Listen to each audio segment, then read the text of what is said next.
Halo, saya Cindy Permatasari. Saya Yusuf Rizal. Kita ketemu lagi di In Podcast by Inixindo.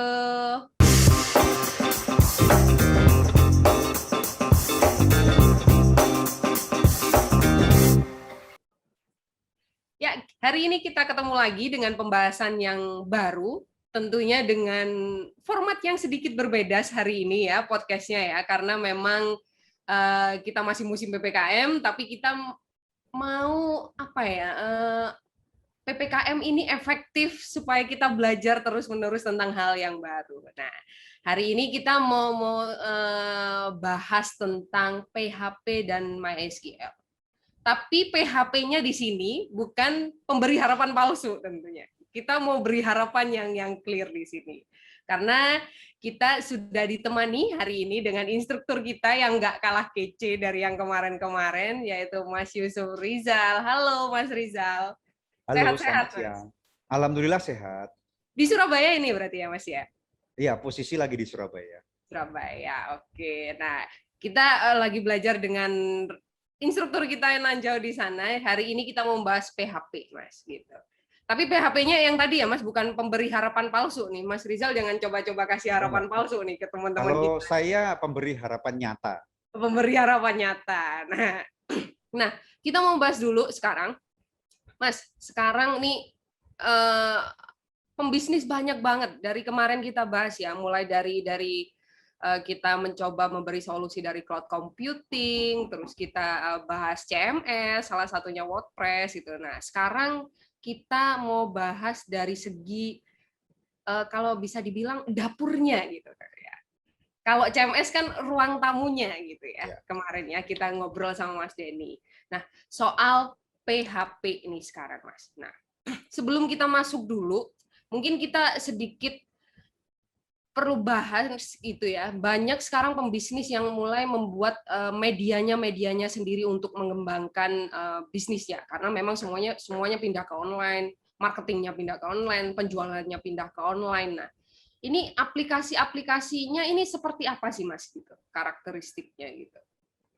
Ya, kalau memang di masa seperti ini sebenarnya tidak harus di masa pandemi ya. Di sebelum pandemi pun kita sudah mulai masuk ke era digital. Apalagi pandemi seperti ini jauh lebih cepat untuk berubah dari yang awalnya konvensional tradisional menjadi sesuatu yang digital gitu ya.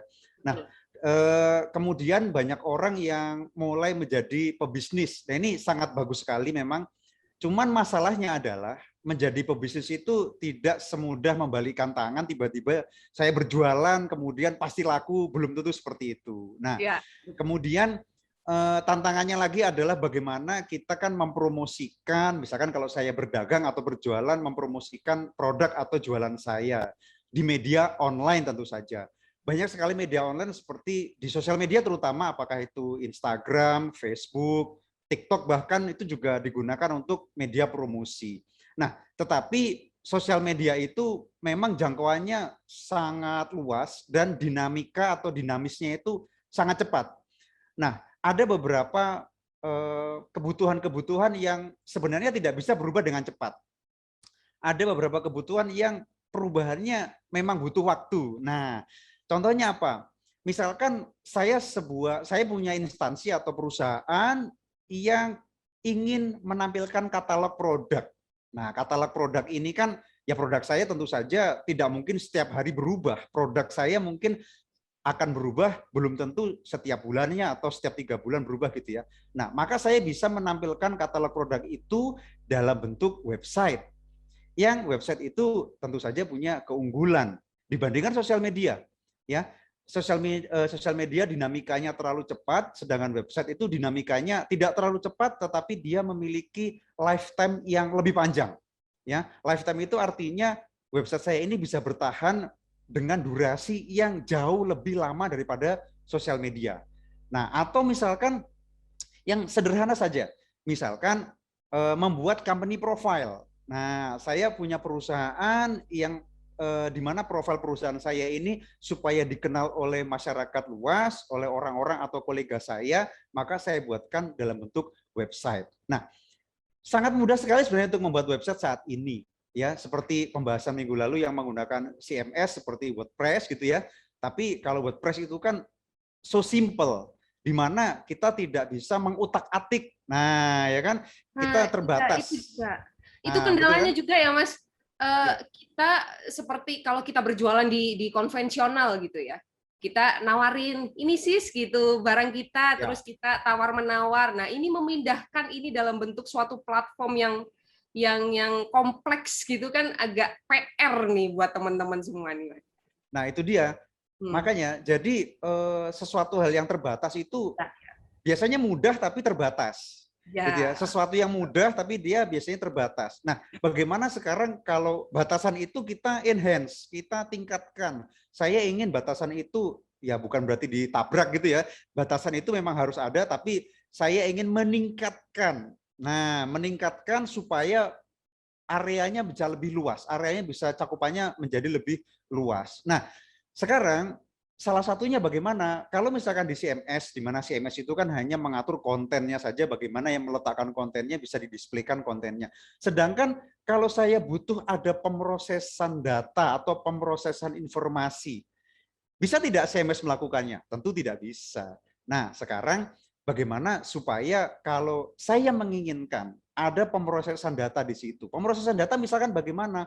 Ada informasi yang didapat, informasi ini diolah, diproses, kemudian disajikan dalam bentuk yang berbeda, dalam tampilan yang lebih baik.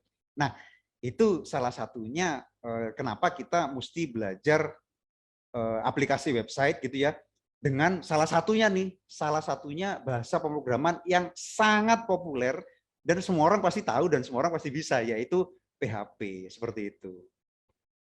Oke. Lalu kalau kemarin kita kan ngobrol soal CMS gitu kan, ngomong CMS dan sekarang PHP. Ini kan dua hal yang berbeda gitu ya. Seperti yang saya katakan tadi itu kita mendekor ruang tamu dan kita masak di dapur. Nah, ini seperti apa Mas kalau dalam dunia programming ini dua kategori ini Mas? Ya, jadi kita mesti tahu bedanya dulu ya antara bagaimana membuat website yang dibuat dari CMS, misalkan WordPress ya, dengan membuat satu halaman website yang bisa dibilang from scratch. From scratch itu artinya ya kita bikin dari nol gitu ya. Dimana kalau kita menggunakan CMS, itu kita kan tinggal mengisi konten-kontennya saja.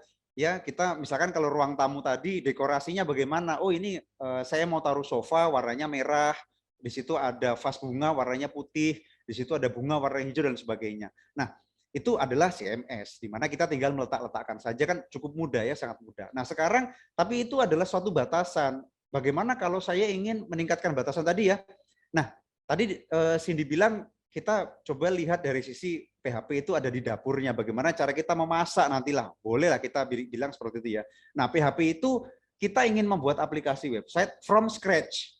Walaupun sebenarnya sekarang sudah ada PHP framework, tetapi framework itu kan membutuhkan pengalaman dulu ya. Artinya sebelum ke framework kita mesti belajar si bahasa pemrogramannya itu dulu. Nah, jadi basically kita mesti tahu bahasa pemrograman yang digunakan. Nah, dari from scratch itu kan belajar dari nol dulu. Kita kenali dulu bahasa pemrogramannya. Jadi kalau mau memasak ya kita kenali dulu bumbu-bumbu dapurnya apa. Seperti sini kalau saya tanya bisa membedakan lengkuas dengan jahe atau enggak. Nah, ya kan? Nah, atau misalkan kalau saya mau bikin minuman kopi jahe, jangan sampai kopi diisi lengkuas. Kan rasanya jadi aneh nanti ya. Nah, itu dia kenapa kita mesti belajar PHP. Supaya kita tahu elemen-elemen dasarnya PHP. Misalkan kemudian komponen yang ada di dalam PHP, mana yang bisa saya gunakan di saat yang tepat atau mana yang mesti tidak digunakan saat ini. Nah, sehingga itu tadi kita mesti yang namanya di dapur itu kan memasak harus tahu bumbunya dasar apa, ya kan? Alat yang dipakai untuk memasak apa. Nah, jadi kurang lebih nanti seperti itulah. Jadi memang apakah lebih kompleks? Yes. Karena kita tadi from scratch. Tapi tentunya lebih powerful dong. Tentunya memang lebih powerful dan tentu saja secara pemahaman jadi lebih baik. Nah, untuk kenapa kok pemahaman jadi lebih baik? Nah, perlu diketahui kalau pemahamannya atau landasannya itu lebih baik, maka ke depan untuk pengembangan itu jadi lebih baik. daripada kalau kita secara instan ya. Secara instan biasanya tampilan saat ini baik atau yang dihasilkan sekarang baik, tapi pengembangannya biasanya terhambat karena dibatasi. Nah, dia punya batasan itu. Sedangkan kalau from scratch, everything apa yang saya mau, saya bisa tuliskan di situ. Itu dia. Oke, tentunya ini juga berkorelasi tentunya sama CMS yang kita pelajari kemarin ya. Jadi nggak usah khawatir ilmu CMS-nya kemarin itu buyar gitu, nggak usah khawatir. Nah, sekarang Mas kita mau bahas bumbu-bumbunya tadi, yang lengkuas, jahe. Nah, ini kalau di PHP ini seperti apa elemen-elemennya itu? Ya, jadi sangat banyak ya kalau kita bicara elemen dasar dulu saja. Elemen dasar di PHP itu sangat banyak. Karena sebagai bahasa pemrograman, nah bahasa pemrograman itu dia memiliki komponen, memiliki elemen, memiliki cara kerja, sintaks atau cara penulisan sampai dengan bagaimana menerapkan itu sangat banyak sekali. Nah, kalau saya cerita begini mungkin akan sangat sulit untuk dipahami oleh teman-teman ya. Nah, Ada saya akan gambaran, mencoba. Mas? Nah, saya punya gambaran dalam bentuk PowerPoint atau slide ya, presentation yang supaya nanti teman-teman yang mendengarkan podcast ini lebih bisa menerima gitu ya. Kalau saya cerita begini saja masih di angan-angan atau di awang-awang ya, tapi kalau ada tampilan slide-nya saya rasa akan jadi jauh lebih mudah gitu ya. Oke, saya bisa share screen terlebih dahulu. Silakan. Nah, berarti untuk elemen-elemennya ini semacam sintaksnya kurang lebih seperti itu ya, Mas Rizal ya? Ya, nanti akan ada beberapa contoh-contoh ya, apakah itu terkait dengan sintaksnya, terkait dengan cara penggunaan. Jadi kalau kita punya elemen dasar ini, cara penggunaannya seperti apa gitu ya. Sehingga nanti kapan saya menggunakan elemen ini, kita jadi lebih paham gitu ya. Oke, nah di dalam pembahasan yang akan saya berikan ini ya, ini hanya terkait dengan bagaimana kita mengenalnya dulu ya. Kalau nanti kita pembahasannya lebih dalam lagi, itu nanti mungkin podcast kita bisa dipotong 3 hari gitu ya. Jadi sangat panjang. Panjang Tapi dong, kayak film terlalu panjang series ya, terlalu jadinya. panjang. Karena PHP itu sendiri sudah sangat luas sekali ya, pembahasannya sangat banyak. Tapi supaya nanti kita punya batasan yang jelas, maka sudah saya siapkan pembahasan yang terlihat pada layarnya teman-teman ini gitu ya. Nah, di sini kita akan mencoba untuk mengenal aplikasi website ya dengan bahasa pemrogramannya adalah PHP, dan nanti ya akan ada pembahasan juga mengenai tempat penyimpanan data atau database di mana kita akan menggunakan database yang sangat populer, mungkin paling populer di dunia saat ini semua orang gunakan, yaitu MySQL seperti itu. Oke, bagaimana Sin? Bisa saya mulai? Ya, silakan balik ke bumbu PHP tadi itu. Oke. Kita udah penasaran nih. Nah, sekarang kita tadi ya saya bilang ya, kalau perempuan mestinya tahu lah ya bedanya lengkuas, jahe ya. Itu mestinya bumbu dasar yang dipahami oleh jangan hanya perempuan lah, laki-laki juga boleh paham ya. Atau setiap orang yang ingin memasak harus bisa membedakan bumbu-bumbunya. Nah, tapi kalau kita tidak pernah tahu bumbu dasarnya itu apa, bagaimana kita bisa masak dong? Seperti misalkan saya mesti bikin susu yang diisi dengan jahe ya kan tadi, atau kopi dengan jahe supaya kopinya atau susunya itu punya rasa hangat atau pedas yang enak gitu ya. Jangan sampai diisi dengan lengkuas. Lengkuas juga pedas ya, tapi rasanya kan beda dengan jahe ya.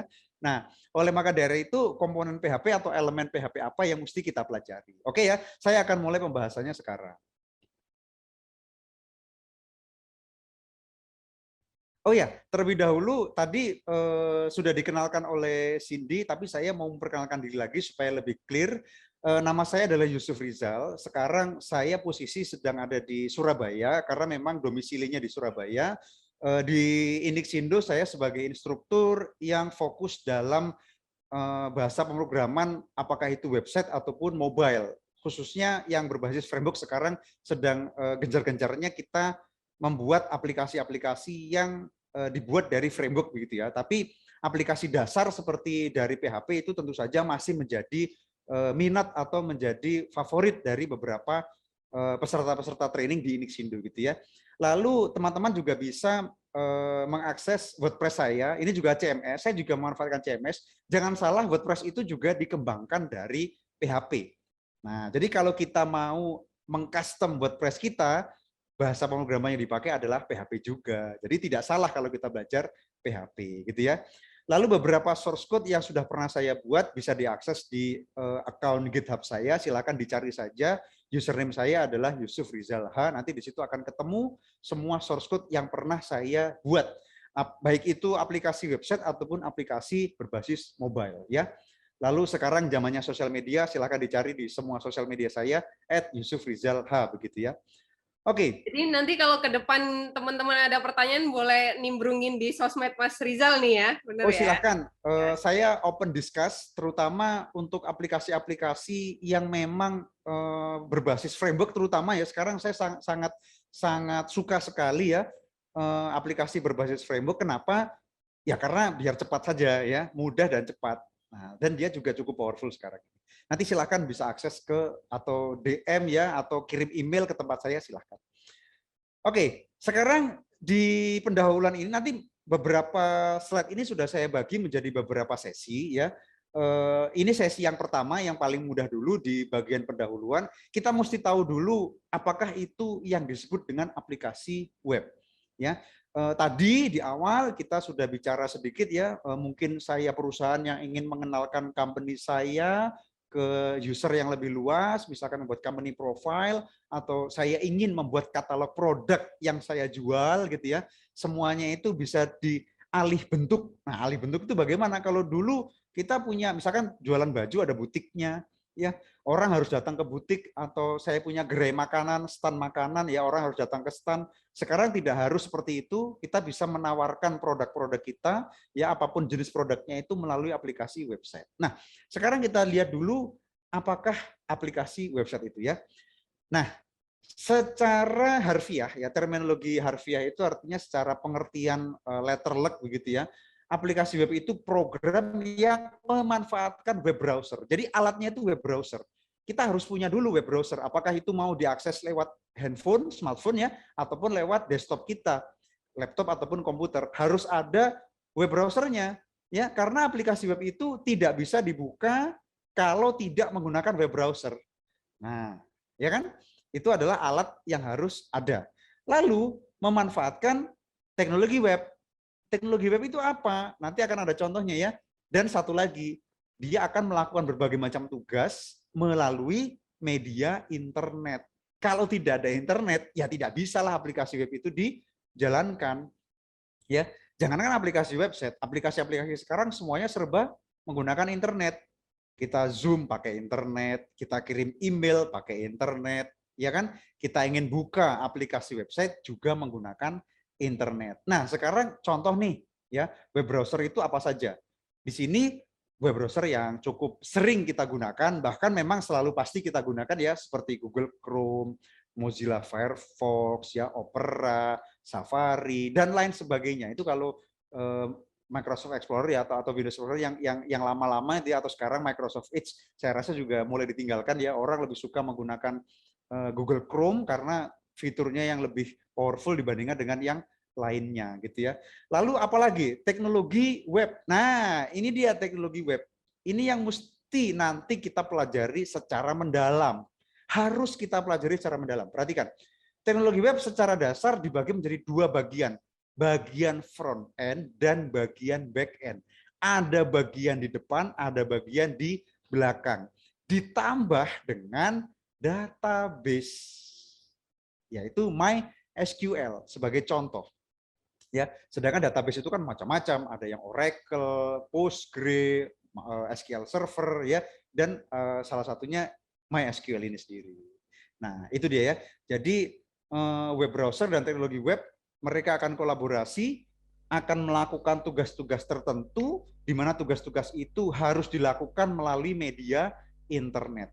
Ini adalah the whole meaning ya, atau arti dari aplikasi web secara harfiah.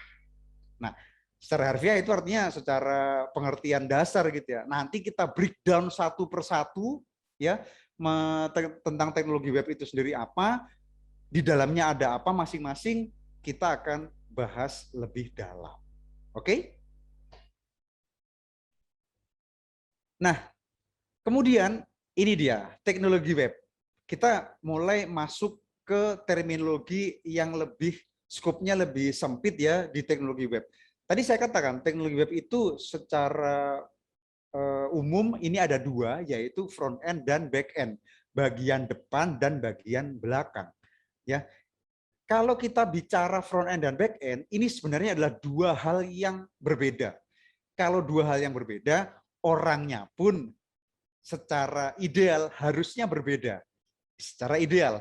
Tetapi sekarang ada tidak di dunia ini yang ideal? Ideal itu artinya 100% benar. Tidak mungkin ada di dunia ini sekarang ya 100% benar. Apakah itu 99,999%?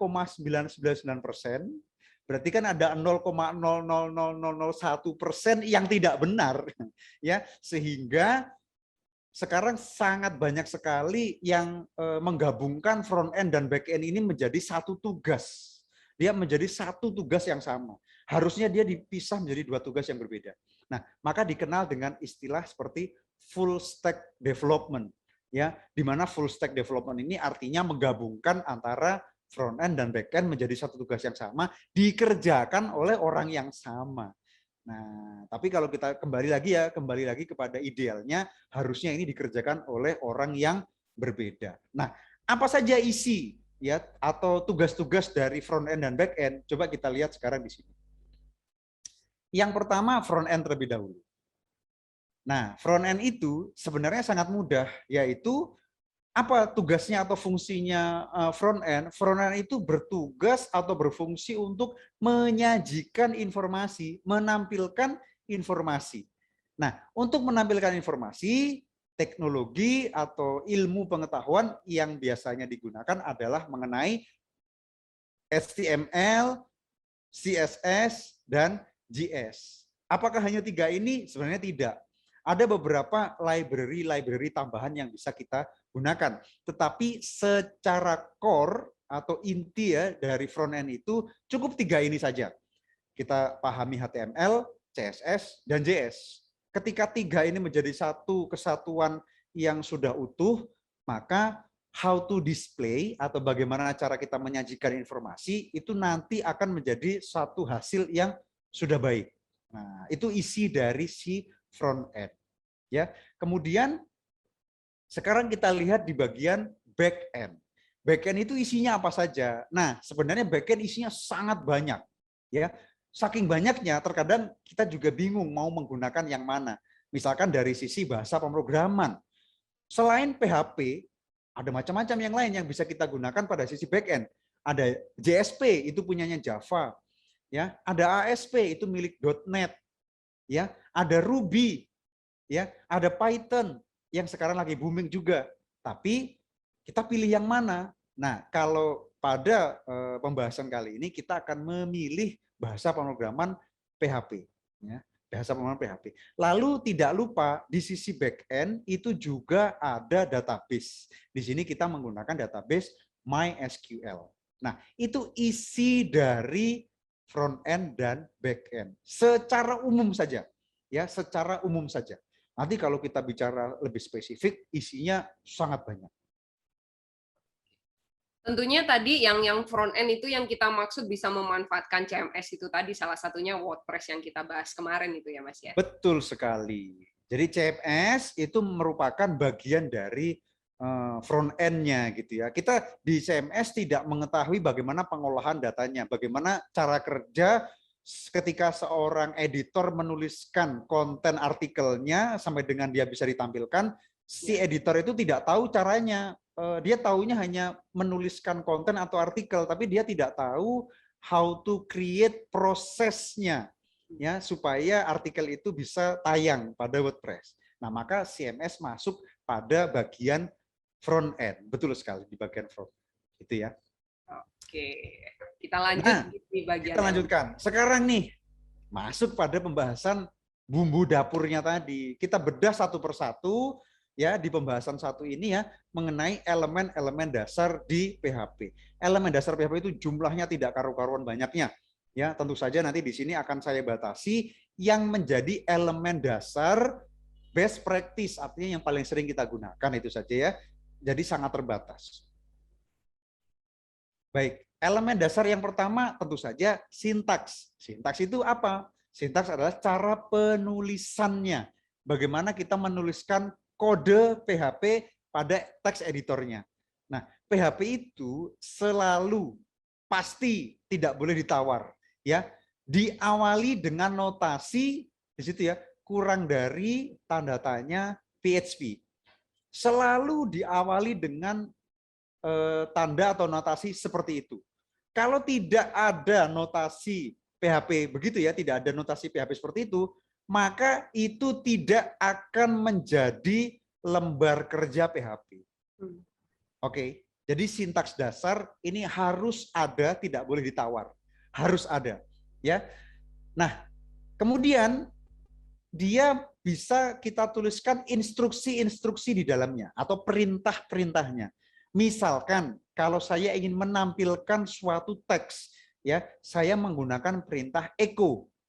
Ya, ada juga perintah print. Kita bisa memilih echo atau bisa memilih print. Secara umum kalau saya adalah developer PHP untuk mencetak atau menampilkan ya teks, ini biasanya paling banyak menggunakan perintah yang echo. Nah, itu menjadi perintah yang umum di dunia development PHP. Nah, ini sintaks dasar seperti ini. Ini tidak boleh ditawar, ya. Jangan lupa satu lagi, di akhir instruksi atau di akhir perintah selalu diberikan atau diakhiri dengan tanda semicolon atau titik koma. Ini absolutely seperti itu. Kalau tidak ada titik komanya, maka dia akan menghasilkan suatu error, ya, syntax error atau cara penulisannya yang keliru. Nah, sintaks dasar inilah yang menjadi basis utama ketika kita mau membuat dokumen PHP. Ya, ini yang pertama. Tapi kalau kita lihat delimiternya pembuka sama penutupnya ini cukup sederhana gitu ya, Mas. Cuma ada buka kurung, tanda tanya PHP, lalu berikutnya seperti Betul. itu. Untuk delimiter, pembuka dan penutup ya. Nah, untuk PHP yang sekarang, versi sekarang itu versi 7 ya, itu delimiter tutupnya sebenarnya opsional. Ditulis boleh, tidak ditulis tidak masalah. Tapi pembukanya harus ada. Ya, untuk PHP versi 7, nah, untuk PHP versi 7 sekarang delimiter penutupnya itu opsional. Ditulis boleh, tidak ditulis tidak masalah. Tapi kalau buat saya secara pribadi, lebih baik ditulis saja. Jadi ada pembuka, ada penutup. Nah, kita kan nggak lega gitu ya, Mas. Berpasang-pasangan, ada laki-laki, ada perempuan, ya kan? Ada pembuka, ada penutup. Kalau masih jomblo ya cari pasangan gitu. Tentunya begitu. Nah, nyinggung sedikit aja nih, Mas, perihal sintaks di sini. Ini kan ada echo, ada print gitu kan ya. Kalau besar kecilnya huruf ini juga berpengaruh nggak sih, Mas, di PHP ini? Nah, untuk aturan penulisan secara atau namanya naming convention ya. Naming convention itu aturan penulisan yang disepakati oleh semua orang walaupun tidak ada standarisasi yang mewajibkan gitu ya. Sebenarnya kita melihat dari naming convention dia adalah case sensitive. Case sensitive itu artinya huruf kapital dengan huruf kecil itu dianggap berbeda, begitu ya. Tapi ada beberapa orang yang menggunakan maksudnya tidak menggunakan naming convention. Misalkan echo ditulis kecil semua is okay. Ada juga yang menuliskan echo ditulis kapital semua. Ya. Nah, tapi dia akan tetap dikerjakan dan tidak menghasilkan error. Nah, oleh maka dari itu sebenarnya ya kita sebagai developer mengikuti saja naming convention. Naming convention itu seperti misalkan kalau kita membuat perintah itu gunakan dengan huruf kecil. Nah, misalkan kalau ada yang diawali dengan huruf kapital, biasanya dia berupa kelas. Nah, atau menggunakan, misalkan saya membuat variabel, ya, ada yang menggunakan camel case, ada yang menggunakan snake case. Snake case itu yang menggunakan underscores, ya, penamaan yang pemisahnya atau disambung dihubungkan dengan underscores. Itu namanya snake case, ular ya, ular. Lalu ada yang camel case. Tapi pada intinya PHP sebenarnya dia adalah case sensitif. Ya, seperti jadi itu. Perlu diperhatikan tentunya ya buat teman-teman yang mulai mencoba coding dengan PHP ini besar kecilnya seperti apa. Nah, tadi juga disinggung mengenai kelas dan lain-lain. Sepertinya bumbunya masih banyak nih, Mas. Boleh selanjutnya nih apa nih? Ya, kalau bicara bumbu misalkan gini ya, kalau di Surabaya khasnya itu kan rawon gitu ya. Rawon itu isi bumbunya nggak karu-karuan banyaknya ya. PHP pun juga begitu ya. Tapi jangan khawatir, rawon itu adalah salah satu makanan paling enak yang ada di Indonesia. Untuk menghasilkan makanan yang enak tentu saja bumbunya ya kompleks, cara masaknya juga rumit gitu ya. Tapi hasil yang didapatkan juga luar biasa. PHP pun juga seperti itu. Oke, kita lanjutkan kembali. Setelah sintaks dasar, nah tadi mungkin ada yang melihat ya, ada perbedaan antara penggunaan tanda kutip. Ada yang tanda kutipnya 1, ada yang tanda kutipnya 2 ya, atau istilahnya single quotes atau double quotes ya. Nah, di PHP single quotes dan double quotes itu sama-sama bertipe data string. String itu artinya karakter huruf begitulah ya, atau karakter teks ya, karakter teks. Tapi akan ada perbedaannya ketika dia akan ditampilkan. Contohnya single quotes di sini. Ya. Single quotes dia akan menampilkan apa adanya teks. Teks apapun akan ditampilkan. Misalkan di situ saya punya sebuah variabel di mana variabel itu didefinisikan atau diawali dengan tanda dolar ya. Variabel A sama dengan ABC. Kalau kita menampilkan hasilnya, echo itu kan menampilkannya, menampilkan hasilnya menggunakan single quotes, maka apa adanya akan ditampilkan. Sedangkan kalau kita menggunakan double quotes, maka yang ditampilkan adalah isi dari variabelnya. Nah, itu perbedaan single quotes dan double quotes di PHP. Ini harus benar-benar diperhatikan, tidak boleh keliru. Ya, kapan menggunakan single quotes, kapan menggunakan double quotes. Ya, perbedaannya seperti itu. Saya secara pribadi lebih menyukai penggunaan double quotes. Kenapa? Karena aman. Kalau itu di situ mengandung sebuah variabel, maka kalau saya menuliskannya outputnya itu pakai single quotes, ya variabel itu tidak akan terbaca isinya. Tapi kalau saya menggunakan double quotes, maka variabel tersebut yang ditampilkan adalah isi variabelnya, bukan nama variabelnya. Itu perbedaannya, ya, single quotes dan double quotes.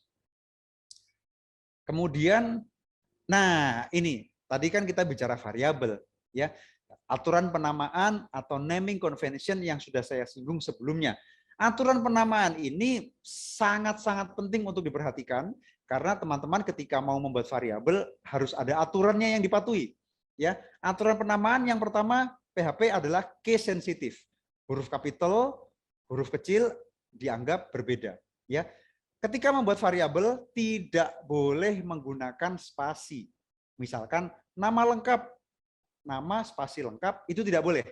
Tapi kalau saya gunakan nama lengkap digabung jadi satu teks itu boleh.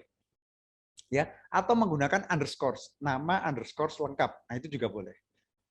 Tidak diawali dengan angka. Kita tidak bisa membuat variabel yang awalannya angka. Misalkan 1 ABC itu tidak boleh.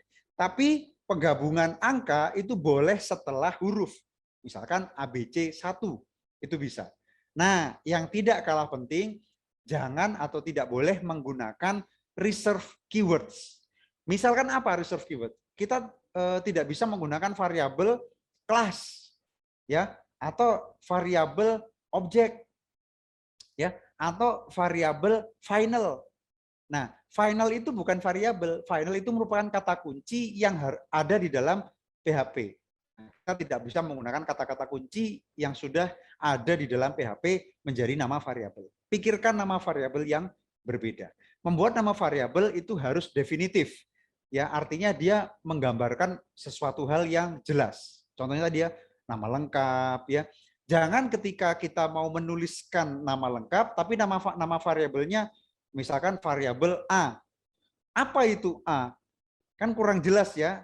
Definisinya apa variabel A? Nah, supaya kita tahu bahwa suatu variabel menggambarkan nilai tertentu yang jelas nilainya apa, maka nama variabel harus definitif, ya, menggambarkan suatu hal yang jelas. Itu tentang variabel. Nah, ini cara mendeklarasikan variabel di PHP. Untuk mendeklarasikan variabel di PHP sebenarnya sangat mudah.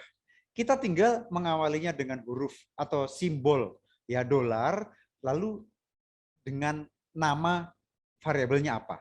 Misalkan di situ ada nama lengkap sama dengan John Doe, di mana John Doe itu diapit dengan double quotes. Automatically dia bertipe data string. Ya. Lalu saya buat lagi sebuah variabel honor yang nilainya sama dengan 1 juta. 1 juta angka ya, 1000 sekian. Maka automatically dia bertipe data integer. Integer itu artinya angka, bilangan bulat, baik bulat positif ataupun bulat negatif. Itu adalah integer. Lalu misalkan saya buat variabel lagi bonus, misalkan 0,7 atau 0,7 ya, maka automatically dia bertipe data float atau double, pecahan atau desimal ya. Lalu ada lagi sebuah variabel kondisi yang nilainya true or false, yang itu menggambarkan dia bertipe data boolean. Boolean itu hanya ada 2 isinya ya, true atau false saja. Nah, tidak perlu kita menuliskan tipe datanya apa sih ini. Ya, sebenarnya bisa kita tuliskan secara implisit tipe datanya apa. Ya, misalkan int honor. Nah, berarti dia integer. Tapi PHP tidak membutuhkan cara penulisan tipe data secara implisit. Cukup eksplisit saja. Tidak usah dituliskan tipe datanya, asalkan isi dari variabelnya itu benar. Maka dia akan mendeteksi tipe datanya apa. Itu dia mengenai deklarasi variabel. Nah, kemudian ini ya masih bicara bumbu nih ya. PHP juga mendukung operator aritmatika. Operator aritmatika itu ya seperti simbol-simbol matematika biasa ya. Tambah, kurang, kali, bagi, pangkat, akar. Nah, itu juga didukung oleh PHP. Nah, dukungan PHP terhadap operator aritmatika ini sangat penting ketika kita akan melakukan pemrosesan data. Data itu mau diapakan? Misalkan ada rumus yang harus dikerjakan. Nah, maka rumus-rumus itu bisa didukung oleh PHP. Ini contoh paling sederhana ya untuk membuat operator aritmatika ya atau penggunaan operator aritmatika pada PHP. Misalkan perkalian kalau di PHP menggunakan simbol bintang ya. Jadi rumus 1 adalah variabel X dikali variabel Y, sedangkan variabel Z bernilai 5, kita punya rumus 2 di mana variabel X ditambah variabel Y dalam kurung dikerjakan terlebih dahulu baru dikalikan dengan variabel Z. Nah, itulah dia operator aritmatika. Kemudian, nah, variabel ada satu variabel spesial yang muncul di PHP, disebut dengan variabel super global, di mana ini adalah variabel yang cakupannya meliputi seluruh program PHP, tidak seperti variabel individu. Kalau variabel individu kita mendeklarasikannya pada suatu titik atau suatu tempat tertentu, sedangkan variabel super global dia berlaku untuk semuanya dalam satu program PHP. Nah, ya, ini biasanya berkaitan dengan web servernya. Nah, PHP itu adalah bahasa pemrograman yang dikerjakan di sisi server atau server side. Sehingga PHP ini akan dikerjakan di sisi server. User tidak bisa menjalankan PHP, yang menjalankan adalah servernya. Nah, beberapa variabel-variabel ini adalah variabel yang dikerjakan oleh server. Ya, contohnya, nah di sini menggunakan $_. Ya, diikuti dengan nama perintahnya apa? Ada server, get, post, session, files, request, dan masih banyak yang lainnya. Ya, coba kita bahas satu persatu untuk variabel super global ini. Nah, yang pertama adalah variabel super global server. Ya, dia adalah variabel super global yang berisi kaitannya dengan apa? Dengan isinya header, URL, IP address, lokasi script, ya, yang kaitannya dengan server secara langsung. Ya, kita cukup menggunakan echo, ya, kemudian menggunakan kata kunci variabel globalnya ya, server, diikuti dengan parameternya apa? Seperti PHP self, server name untuk nama servernya apa ya, HTTP host dan lain sebagainya. Ini untuk melihat informasi terkait dengan server yang digunakan. Nah, ya menggunakan perintah variabel $_server. Yang kedua, nah get. Nah, kalau dari kata-katanya saja sebenarnya kita udah tahu ya, get itu artinya kan ambil. Ya, ambil. Get itu artinya mengambil. Ya, berisi informasi yang telah dikirimkan melalui parameter URL. URL itu sesuatu yang tertera di ini web browser itu ya, kalau kita menuliskan misalkan http www.abc.com itu namanya URL ya. Nah, informasi yang dikirimkan melalui parameter URL atau melalui form di HTML yang menggunakan metode pengiriman get. Contohnya sudah ada di bawahnya. Ya, misalkan username Anda. Get username text field. Berarti itu mengambil dari form HTML. Ya, jadi saya mengetikkan username, ya, saya mengetikkan nama username saya di suatu form, kemudian dikirimkan ke server, ya, menggunakan metode get. Kalau metode get, maka informasi yang kita tuliskan, misalkan username tadi ya, akan muncul di parameter URL-nya, akan kelihatan. Nah, ini menjadi suatu isu atau menjadi masalah ketika itu adalah get. Kenapa? Karena parameternya terlihat oleh user. Kalau terlihat nanti kan ada orang yang iseng ya, parameternya diutak-atik akan menjadi suatu masalah. Nah, masalah untuk server ya. Nah, maka untuk mengatasinya kita menggunakan variabel post, lawannya get. Kalau get URL-nya itu kelihatan parameternya, post itu kebalikannya ya. Dia memiliki kemampuan yang sama dengan get, namun perbedaannya adalah kalau menggunakan post ya, informasinya itu yang dikirim tidak memperlihatkan parameter URL-nya. Nah, maka sebagai developer kita mestinya menggunakan variabel global ya post karena dia menjadi lebih aman. Ya, informasinya tidak terlihat pada parameter URL. Ya, ini variabel post. Nah, sekarang ada juga yang disebut dengan variabel request. Kalau variabel request ini biasanya untuk menampung informasi ya yang dikirim baik itu lewat get, lewat post, lewat cookies dan lain sebagainya. Nah, jadi kalau saya mengirim informasi ya ke server di mana datanya itu ada di dalam parameter URL ya, itu akan dihandle. Ya, akan dihandle oleh variabel super global request. Ya, informasi dihandle oleh request. Kenapa kok dihandle oleh request? Karena datanya itu akan dipertukarkan. Ya, data yang ada atau informasi yang ada di parameter URL itu akan dipertukarkan dari klien atau user menuju ke server, akan dipertukarkan. Nah, supaya pertukaran informasinya ini berjalan dengan baik, maka dia perlu sebuah request. Request ini untuk menghantarkan ya antara pertukaran data antara server dengan klien atau user, seperti itu. Nah, contoh ini ya, contoh simple sederhananya saja. Misalkan di situ saya memiliki sebuah form HTML menggunakan metode post. Saya menggunakan metode post karena saya tidak ingin informasi yang dikirimkan dari form itu terlihat di URL.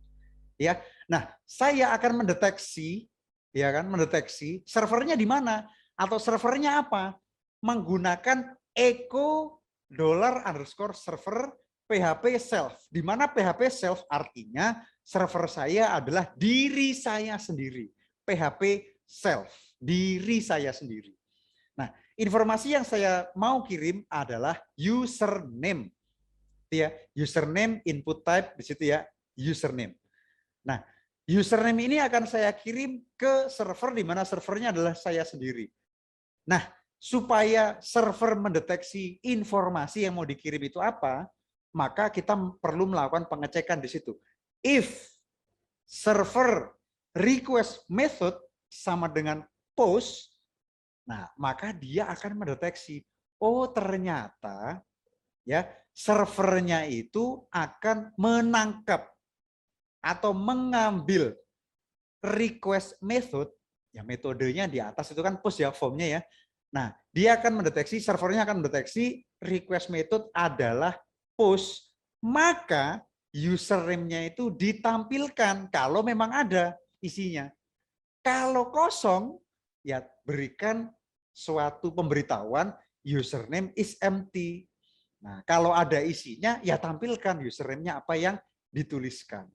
Sehingga ya kombinasikan antara metode yang digunakan, post, dengan server yang digunakan. Di sini kita menggunakan PHP self, berarti dirinya itu adalah servernya juga.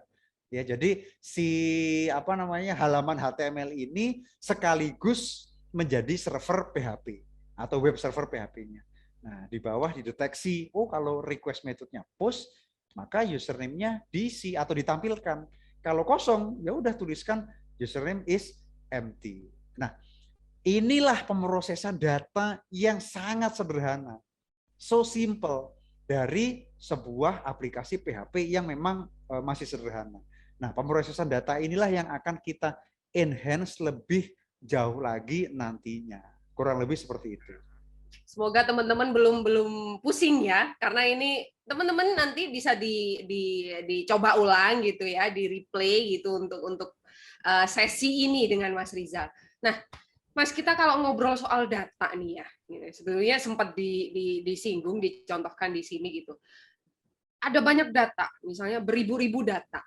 Tentunya kan kita butuh beberapa kondisi kan ya untuk mengatur itu. Misalnya saya ingin ini aja nih yang muncul, ini enggak deh, nanti aja dulu, terus ini dulu. Kita butuh beberapa parameter-parameter itu. Nah, kalau di PHP sendiri ini seperti apa, Mas? Kalau kondisi-kondisi seperti itu atau alurnya lah ya. Oke, betul sekali. Jadi kalau terkait dengan data, data itu jumlahnya bisa sangat banyak. Bentuknya juga bisa jenis-jenis macam-macam ya. Kemudian kategori data itu sendiri juga bermacam-macam. Nah, kalau tadi misalkan saya ingin menampilkan data dengan kategori-kategori tertentu gitu ya. Misalkan datanya, contoh data apa asuransi, data asuransi itu sangat banyak sekali ya. Bisa berjuta-juta baris isi dari datanya. Tapi kan tidak mungkin 1 juta data saya tampilkan semua begitu ya. User juga tidak mau melihat data yang begitu banyak ya. Nah, jadi harus ada, misalkan kalau di Excel itu kan ada filternya, ya ada bagaimana saya membatasi datanya. Kalau itu di Excel gitu ya. Nah, tapi kan ini bukan Excel, tapi ini aplikasi website. Nah, jadi kita bisa menampilkan data dengan kategori tertentu. Menggunakan apa? Nah, sekarang kita lihat di sini. Kita bisa menggunakan yang namanya kendali alur program, ya, atau control flow. Di mana control flow ini secara umum itu dibagi-bagi menjadi beberapa jenis ya. Secara umum itu sebenarnya ada 2 saja. Secara umum saja ya ada 2, yaitu bagaimana saya membatasi data itu dengan suatu kondisi. Nah, kondisi ini berarti ada batasannya dengan kondisi-kondisi tertentu. Nah, itu cara yang pertama adalah menggunakan kondisi. Cara yang kedua adalah jika kondisinya sudah terpenuhi, maka saya batasi. Misalkan hanya beberapa saja. Nah, tapi data yang ingin saya tampilkan ini kan tetap banyak nih. Nah, maka bagaimana cara menampilkan data itu secara berulang-ulang. Ya, jadi data yang banyak ini bisa ditampilkan secara berulang-ulang. Maka kendali alur program ini ya, selain menggunakan kondisi, kita juga bisa menggunakan perulangan atau bahasa kerennya looping. Nah, gitu ya. Adalah tentang kendali alur program. Yang pertama, ya atau disebut dengan control flow ya. Jadi kendali program ini atau alur program ini dikendalikan dengan suatu kondisi, di mana kondisi saat ini kalau terpenuhi ya ataupun kalau misalkan tidak terpenuhi itu akan menentukan langkah berikutnya. Nah, disebut terpenuhi atau tidak terpenuhi, maka harus ada suatu kondisi ya yang keluarannya itu berupa logika true atau false. Misalkan true artinya terpenuhi ya atau kalau false artinya tidak terpenuhi. Nah, secara umum kendali program kondisi ini dibagi menjadi 2, menggunakan if else atau menggunakan switch case. Ya, perbedaannya seperti apa? Coba sekarang kita lihat bagaimana cara penggunaan supaya kita tahu bagaimana membedakannya. Nah, ini yang pertama ya, kendali program menggunakan kondisi if else. Nah, di PHP ya kita cukup menuliskan if else ya. If kondisinya apa? Biasanya kondisi di sini dia merupakan komparator. Komparator itu artinya pembanding. Ya, kita membandingkan. Ya, di dalam kondisi if, ya, perintah yang akan dijalankan akan dieksekut atau dijalankan. Nah, di kondisi else, artinya kondisi yang bernilai false, itu adalah perintah alternatifnya. Nah, kondisi atau komparator itu adalah pembanding. Seperti itu. Kita lihat contoh realnya. Contoh di sini. Saya punya dua variabel A dan B. If jika kondisinya A lebih dari B, merupakan komparator ya, membandingkan, maka tampilkan nilai A lebih besar dari nilai B. Kalau tidak, berarti jika salah atau false-nya, ya, maka nilai A lebih kecil dari nilai B. Jadi kondisi if itu berisi komparator atau pembanding, perbandingan. Kalau kita lihat komparator ya atau perbandingan itu apa saja ya yang disupport atau didukung oleh PHP, antara lain sama dengan, tidak sama dengan, ya kan, lebih besar dari atau kurang dari, ya, lebih besar atau sama dengan atau kurang dari, sama dengan. Ini adalah komparator-komparator aritmatika yang didukung oleh PHP. Ingat, untuk membandingkan, ya, misalkan sama dengan atau equals, itu jumlah sama dengannya ada 2. Kalau sama dengannya hanya 1, itu namanya memberi nilai. Misalkan variabel A sama dengan 10. Sama dengannya cukup 1. Itu artinya kita meng-assign atau memberi suatu nilai kepada variabel dengan sama dengan 1. Tapi kalau membandingkan, sama dengannya harus 2. Nah, jadi harus diperhatikan ya bagaimana cara penggunaan sama dengan itu. Kalau 1 sebagai assignment memberikan nilai, kalau sama dengannya ada 2, dia adalah membandingkan atau komparator. Kemudian, ini komparator relasi logika. Relasi logika artinya kita bisa menggunakan gerbang logika. Gerbang logika itu ada yang AND, OR, atau XOR gitu ya. Misalkan kalau kita berikan nilai boolean, 1 itu artinya true benar, 0 itu artinya false salah. Ya, kalau N itu seperti perkalian. 1 dikali 1 ya 1. Ya, 1 dikali 0, 0 dong. Nah, berapapun kali 0 pasti 0. Ya, 0 dikali 0 ya tetap 0. Itu operator N. Kalau operator OR itu seperti penjumlahan. Penjumlahan itu artinya 1 ditambah 1 ya 1. 1 tambah 0 ya juga 1. Kalau 0 tambah 0 ya 0 karena kan tidak ada nilai yang selain 0 ya. Nah, kemudian kalau yang XOR, XOR itu adalah kalau sama-sama 1 atau sama-sama 0, maka keluarannya 0. Tapi kalau 10 atau 01 yang inputnya berbeda, maka dia akan menghasilkan nilai 1. Nah, operator logika, relasi logika ini juga sangat penting kita gunakan nantinya di pemrosesan data. Semua ini masih masuk dalam pemrosesan data di PHP. Nah, jadi itu dia ya penggunaan if else dengan komparator kondisinya seperti itu. Nah, ini contoh lebih kompleksnya lagi, atau bagaimana kita mengkombinasikan antara komparator aritmatika biasa dengan komparator logika. Kalau kita lihat di sini, kita punya variabel A bernilai 10 dan variabel B bernilai 7. Kondisinya adalah if, ya, apakah A lebih dari 1, apakah 10 lebih dari 1? Ya, benar. Berarti dia true. Ya. B sama dengan 7. Apakah B kurang dari 10? Ya, benar. True. True adalah 1, N, B, true adalah 1. 1 N 1, maka dia menghasilkan nilai 1 atau true. Jika kondisinya true, maka dia akan menghasilkan keluaran semua kondisi benar. Jika ada satu kondisi yang salah, maka dia akan menampilkan nilai else-nya.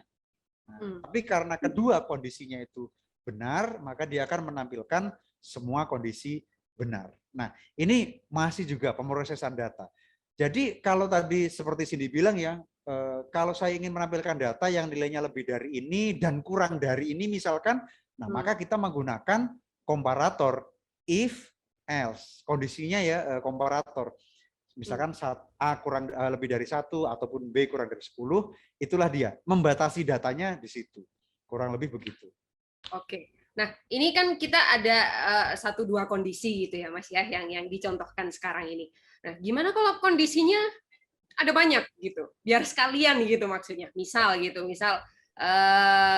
saya anak didiknya Mas Rizal gitu, terus kalau misalnya saya dapat nilai 100, saya langsung dapat nilai A gitu. A muncul gitu. Terus misal kalau kalau saya dapat nilai 50, saya langsung dapat nilai C gitu, atau di bawah 50 saya dapat nilai 0 gitu. Kan ada beberapa kondisi tumpukan gitu. Nah, kalau gitu bisa nggak sih Mas dibuat lebih lebih efektif gitu? Oke, jadi itu misalkan kita membuat contoh kasusnya grid gitu ya, berarti itu kan Ya, yang ya, sini ya. maksud grid gitu ya. Ya, Kita great. bisa sebenarnya memanfaatkan kondisi dalam bentuk if else gitu ya. Dalam kondisi if else artinya kita bikin range. Range itu titik ini dengan titik ini, maka dia A gitu ya misalkan ya. Kemudian titik ini dengan titik ini B dan seterusnya. Ada range-nya. Tetapi menurut saya kalau kita menggunakan if else untuk range itu akan rawan terhadap kekeliruan. Misalkan begini, 80 atau 83 misalkan. 83 itu masuk B atau masuk C kalau if-nya gini.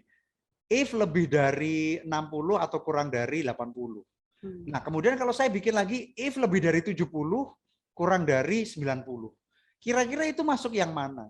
Nah, jadi Agak kalau kita ambigu ya, karena di jadi tengah-tengah. dia akan ambigu. Sebenarnya yang ambigu bukan programnya, yang ambigu kita sendiri sebagai developer ya. Nah, maka dari itu ada solusi yang lebih tepat ya untuk mengimplementasikan range atau grid itu. Nah, kalau tadi kita menggunakan if else, sekarang kita bisa mencobanya dengan menggunakan switch case. Nah, ini dia. Hanya perbedaannya seperti ini. Kalau di switch case, kita tidak langsung menggunakan komparator seperti tadi ya, lebih dari, kurang dari, atau sama dengan. Karena kalau kita menggunakan kondisi yang ada komparasinya atau pembandingnya, itu memang lebih tepat kalau kita pakai if else. Ya, kalau switch case itu biasanya harus ada variabelnya.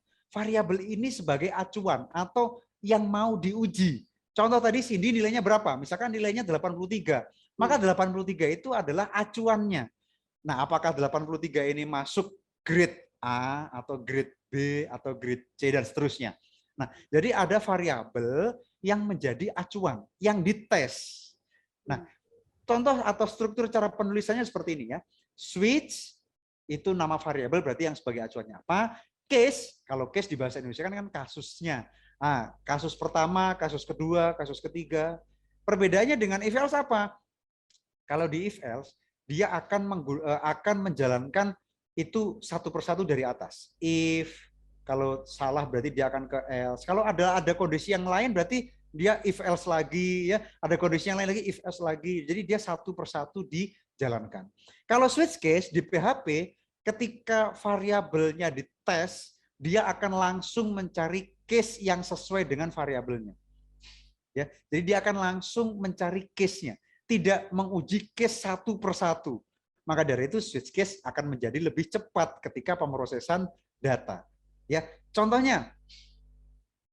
Nah, ini tadi yang dimaksud oleh Cindy. Contohnya di sini. Kita punya nilai sebagai acuan adalah 95. Kita bikin case. Ya, case pertama nilai kurang dari 50 gagal. Ya kan? Case kedua nilai lebih dari sama dengan 50, N berarti dan nilai kurang dari 70, dia harus mengulang ujian. Lalu kalau case ketiga nilai lebih dari 70, dia akan lulus. Nah, dia punya default. Default itu artinya kalau kita menuliskan nilai yang tidak ada pada range, maka defaultnya yang akan dikerjakan nilai belum terdaftar. Nah, contohnya apa kalau yang nilai belum terdaftar di situ? Nah, perhatikan, di sini kita mendeklarasikan variabel nilai bernilai 95 itu adalah integer. Integer itu bilangan bulat, baik itu positif ataupun negatif. Tapi kalau saya misalkan mendeklarasikan variabelnya itu pecahan, float atau double, maka itu harus diperhatikan juga kondisinya ya. Kalau satu sekali saya mendeklarasikan variabel itu adalah integer, maka yang lain juga harus integer. Kalau sekali saya mendeklarasikan nilai double atau float, maka yang lain juga harus float atau double ya. Jadi kita konsisten. Isi pertama dengan isi yang lain pada kondisi switch case ini harus konsisten tipe datanya. Kalau tidak konsisten, ya keluarannya bisa saja tidak sesuai dengan apa yang kita harapkan. Jadi seperti itu. Oke. Kalau 95 berarti dia masuk yang mana? 95 case pertama salah dong. Maka dia lihat case kedua. 95 dia lebih dari 50. Ya. Tapi apakah dia kurang dari 70? Tidak. Maka dia akan melihat case ketiga. Case ketiga lebih dari 70, apakah 95 lebih dari 70? Ya. Maka echo lulus akan ditampilkan. Seperti itu. Nah ini jauh lebih make sense daripada kalau kita menggunakan if else. Kalau if else nanti dia, nah sebenarnya kalau if else sebenarnya bisa, tetapi menurut saya akan lebih sederhana dan mudah kalau kita menggunakan switch case. Ya, switch case itu 95, maka dia akan melihat case yang masuk pada 95 itu. Jadi sebenarnya dia tidak perlu mencari atau tidak perlu mengerjakan case-case sebelumnya itu ya, langsung pada case yang tepat. Sehingga proses data atau pemrosesan data menjadi lebih cepat. Itu yang kita cari. Oke. Nah, kemudian ini berikutnya. Ini berbeda dengan yang pertama. Yang pertama tadi kan kondisi. Jadi kita ingin mencari data atau menampilkan data dengan filter atau kondisi-kondisi tertentu. Sekarang untuk mengendalikan program itu bisa dilakukan dengan perulangan. Di mana perulangan itu ya untuk menampilkan data yang berbeda-beda sekaligus dalam satu kode saja atau di waktu yang sama. Saya punya setelah kondisinya muncul ya, misalkan saya menampilkan data yang lebih dari 70, tadi ada misalkan 50 siswa yang nilainya lebih dari 70. Bagaimana cara menampilkan ke 50 siswa itu? Nah, kita bisa menggunakan cara perulangan. Jadi banyak data bisa ditampilkan di satu waktu yang sama. Tidak perlu kita echo 1, echo 2, echo 3, echo 4. Wah, capek tuh ya nulisnya ya. Maka supaya kita bisa menampilkan secara lebih simpel, sederhana semua data itu, kita menggunakan kendali program yaitu perulangan. Di mana perulangan itu sendiri bisa dinyatakan dalam 3 cara. While, do while, dan for. Nah, ketiga cara ini memiliki cara penggunaan yang berbeda-beda. Ya, mereka itu sama tapi tak sama. Nah, sama-sama perulangan tapi tak sama dalam penggunaannya. Oke, kita masuk yang pertama. Yang pertama itu adalah perulangan while, ya, di mana perulangan while itu digunakan untuk perulangan satu kali atau beberapa. Jadi dia bisa satu kali perulangan atau beberapa perulangan untuk instruksi ya dalam kondisi tertentu. Kondisi tertentu artinya yang memenuhi syarat. Syaratnya apa? Ya berarti kondisi itu tadi. Nah, kondisi yang terpenuhi tidak harus selalu true. Ya kalau kondisinya kita buat false ya juga bisa. Nah, ya. Jadi contohnya seperti ini. Kita menggunakan kata kunci while kondisinya apa? Baru instruksi di dalam while-nya itu dijalankan. Real contohnya misalkan seperti ini. Saya punya variabel X sama dengan 1, di mana X itu adalah nilai awalnya. Ya, while adalah berisi kondisi, di mana kondisi X kurang dari sama dengan 10. Dan saya punya instruksi, echo angka ke variabel X. Ya, dan jangan lupa kita berikan incremental. Incremental itu berarti naik ya, menaik nilai yang bertambah. Di situ saya menggunakan variabel X ya, plus plus, di mana X plus plus itu artinya X ditambah 1. Ya, X ditambah 1. Nah, dengan adanya perintah atau perulangan while seperti ini ya, tolong diperhatikan betul komposisinya. Ada nilai awal, ada kondisi, ada instruksi, dan ada incrementalnya. Kalau aplikasi atau program PHP ini dijalankan, maka dia akan menampilkan ya angka ke-1, angka ke-2, angka ke-3, terus sampai dengan angka ke-10. Karena di situ kurang dari sama dengan 10. Nah, jadi daripada saya menuliskan eko angka ke-1, eko angka ke-2, eko lagi angka ke-3, eko lagi, eko lagi, eko lagi, sampai dengan eko angka ke-10, kan berarti saya nulisnya banyak sekali, 10 baris hanya untuk eko. Nah, daripada kita mengulang menulis eko berkali-kali, maka kita bisa menggunakan perulangan while di sini untuk menampilkan eko 1 sama dengan eko ke-10. Nah, ini contoh yang pertama. Tentu saja menjadikan kita happy, ya, tidak perlu menulis eko berulang kali. Contoh yang pertama menggunakan perulangan while. Kemudian, nah, ada lagi yang menggunakan perulangan do while. While dan do while pada prinsipnya sama untuk melakukan perulangan. Hanya perbedaannya adalah pada do while dia akan menjalankan minimal 1 kali dulu. Jadi ekonya itu 1 kali dulu. Ya, baru dia masuk ke dalam kondisi. Tapi kalau while yang pertama tadi, dia mendeteksi kondisinya dulu. Oh, kondisinya terpenuhi atau tidak. Kalau terpenuhi baru di echo. Kalau di do while, dia akan menjalankan instruksi atau perintah 1 kali dulu, baru kondisinya diperiksa. Nah, contohnya seperti ini. Saya gunakan di sini ya, X sama dengan 10 sebagai nilai awal, ya kan? Do echo cetak angka.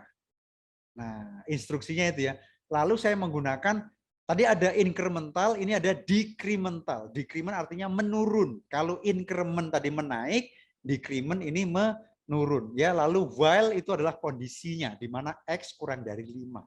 Perhatikan di sini, ya, karena kita menggunakan do while, do dia akan mencetak angka 1 kali dulu. Berapa angkanya? 10. Ya, baru dia decrement turun. Diturunkan angkanya 1. Jadi 9 ya. Apakah X 9 kurang dari 5? Ya, maka dia akan do lagi mengerjakan. Jadi minimal ada 1 yang dikerjakan. Nah, itu perbedaannya ya.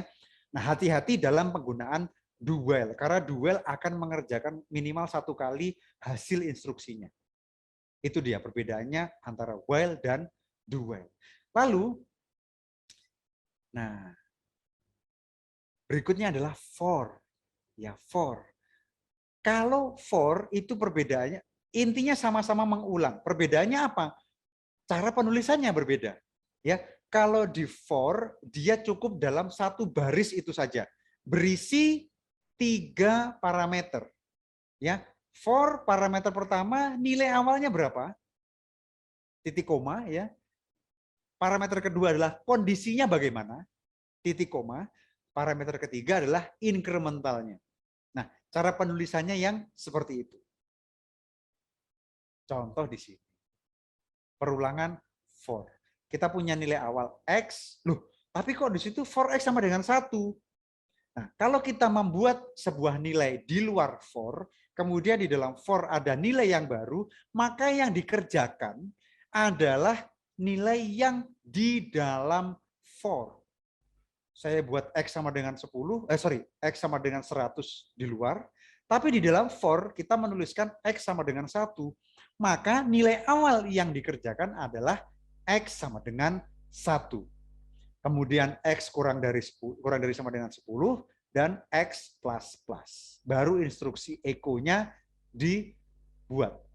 Nah, maka dia akan menampilkan for loop angka 1, for loop angka 2, sampai dengan for loop angka 10. 100-nya tidak akan dikerjakan. Seperti itu. Oke, sehingga kita jadi tahu sekarang untuk memproses data, ya, kita membutuhkan kendali program.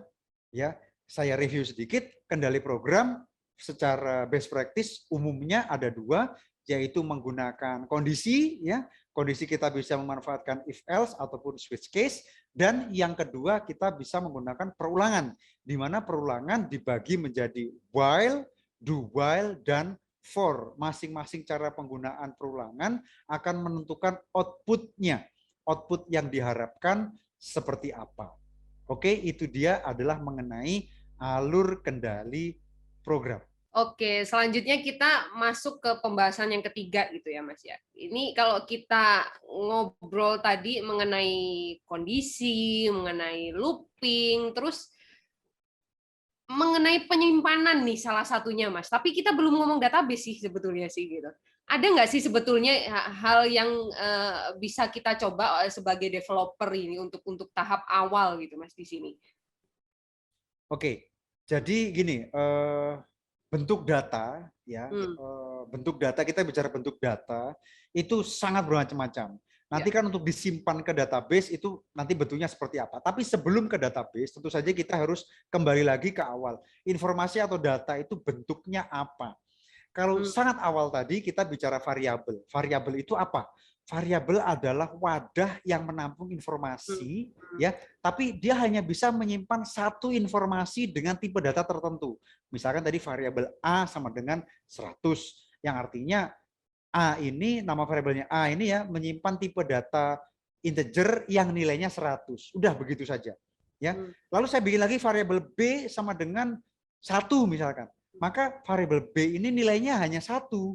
Ya 1 itu tadi nilainya. Nah, sekarang kalau saya butuh nilainya itu ada banyak nilai yang mau disimpan.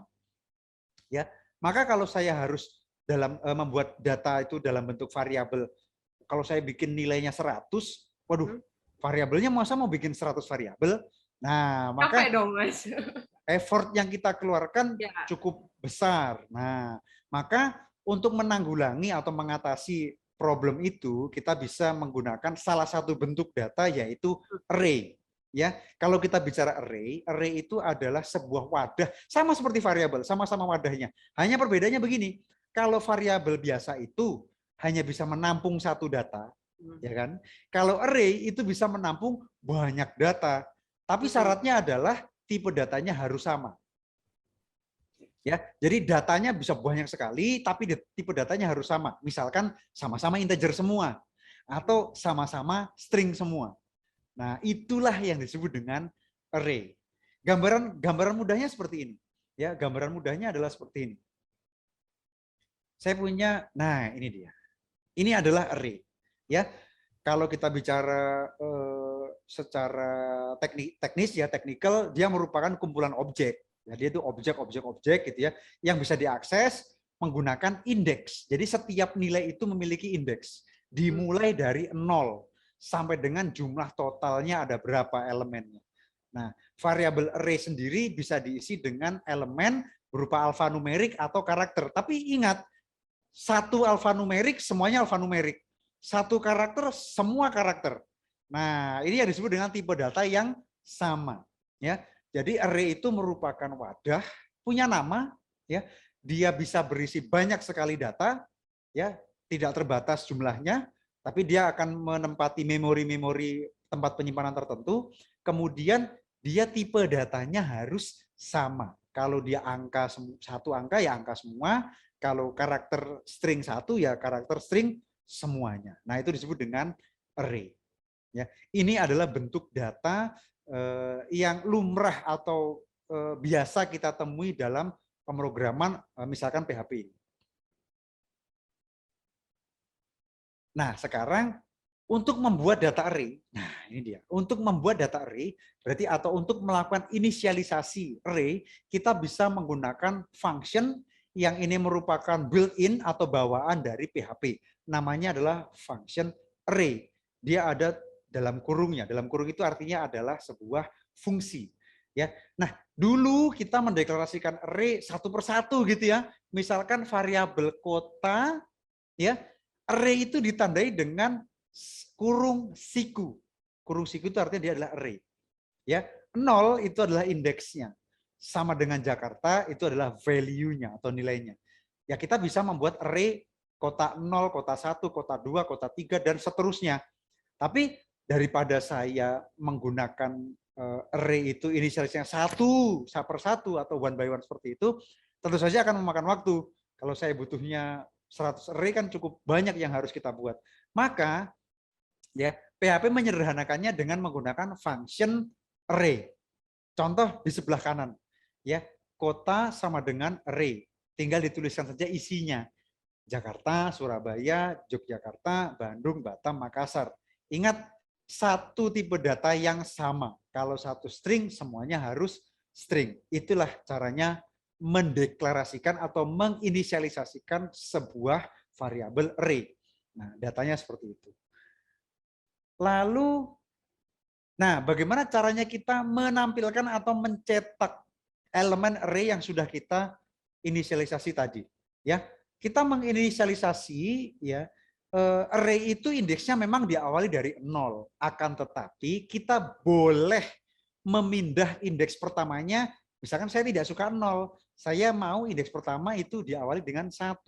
Maka cara penulisannya adalah kota sama dengan array dalam atau kurung buka 1 ya, kemudian arrow itu anak panah gitu ya, Jakarta. Maka artinya adalah indeks array-nya itu dimulai dari angka 1.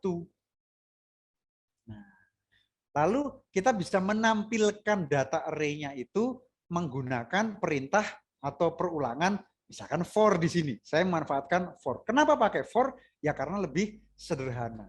Nah, jadi dia menggunakan itu. Ya, jadi di sini kita gunakan jumlah itu artinya dia menghitung berapa banyaknya elemen array ya menggunakan perintah count, lalu for x sama dengan 1, nilai awalnya 1 ya, lalu x 1 tadi ya kurang dari sama dengan jumlah, di mana jumlah itu merupakan banyaknya elemen array, lalu x plus plus. Ditampilkan echo kota ke-1 adalah Jakarta, kota kedua adalah Surabaya, sampai dengan terus ya kota kelima adalah Makassar. Itu cara menampilkan elemen array. Oke, nah ini komponen yang penting sih sebetulnya ya, yang kita bahas tadi dari tempat penyimpanan objek itu tadi ya. Nah, dulu saya pernah belajar nih tentang Java, Mas. Ini hal lain gitu ya. Tapi ada hal yang paling ditekankan dulu ya, itu mengenai OOP. Nah, kalau di PHP mungkin kita bisa tahu itu dengan pemrograman berbasis objek, nah gitu. Nah, misalnya buat mobil, buat pesawat, buat gajah atau segala macamnya. Nah, ini sebetulnya pentingnya atau urgensinya ini dari mana sih, Mas, tentang PBO ini? Oke, baik. Di pembahasan berikutnya kita akan bicara tentang object oriented programming ya. Kalau di Indonesia kan menjadi pemrograman berbasis objek. Di mana ini merupakan kenapa kok tadi Cindy bertanya apa pentingnya gitu ya kita belajar pemrograman berbasis objek. Jadi begini, PBO ya kita menyebutnya sebagai PBO atau OOP lebih internasional ya OOP itu merupakan landasan. Dia merupakan konsep ya. Konsep di mana bagaimana kita nantinya ingin membentuk data-data itu. Data yang diproses itu tidak mungkin serta-merta ditampilkan begitu saja.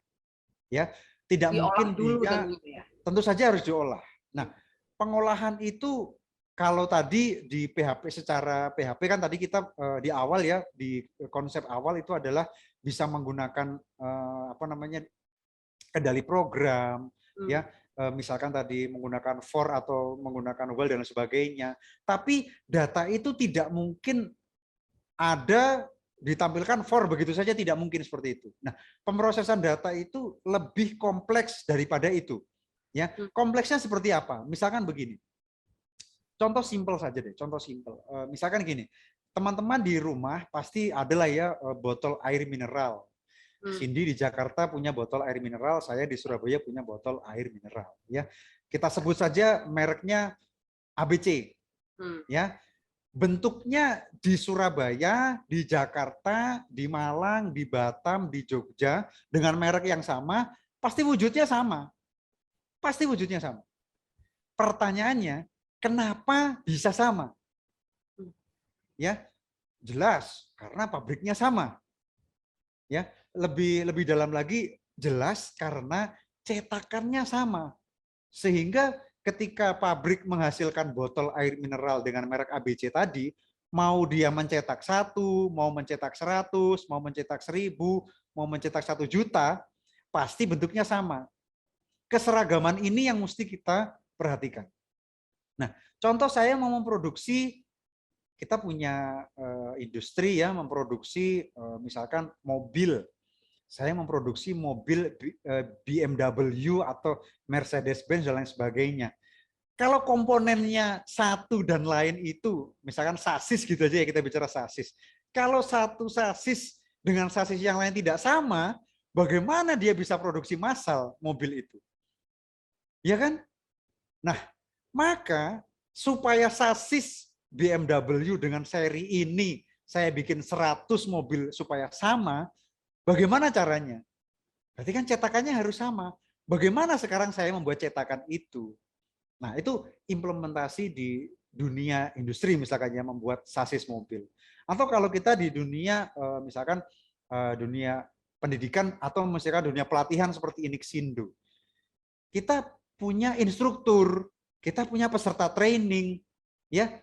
Peserta training bisa memilih dia ikut materi training apa, ya. Bagaimana pengelolaannya ketika ada peserta training memilih belajar, misalkan membuat aplikasi web, siapa instruktur yang mengajarnya, ya kan? Nah, jadi di situ juga ada alur yang bekerja.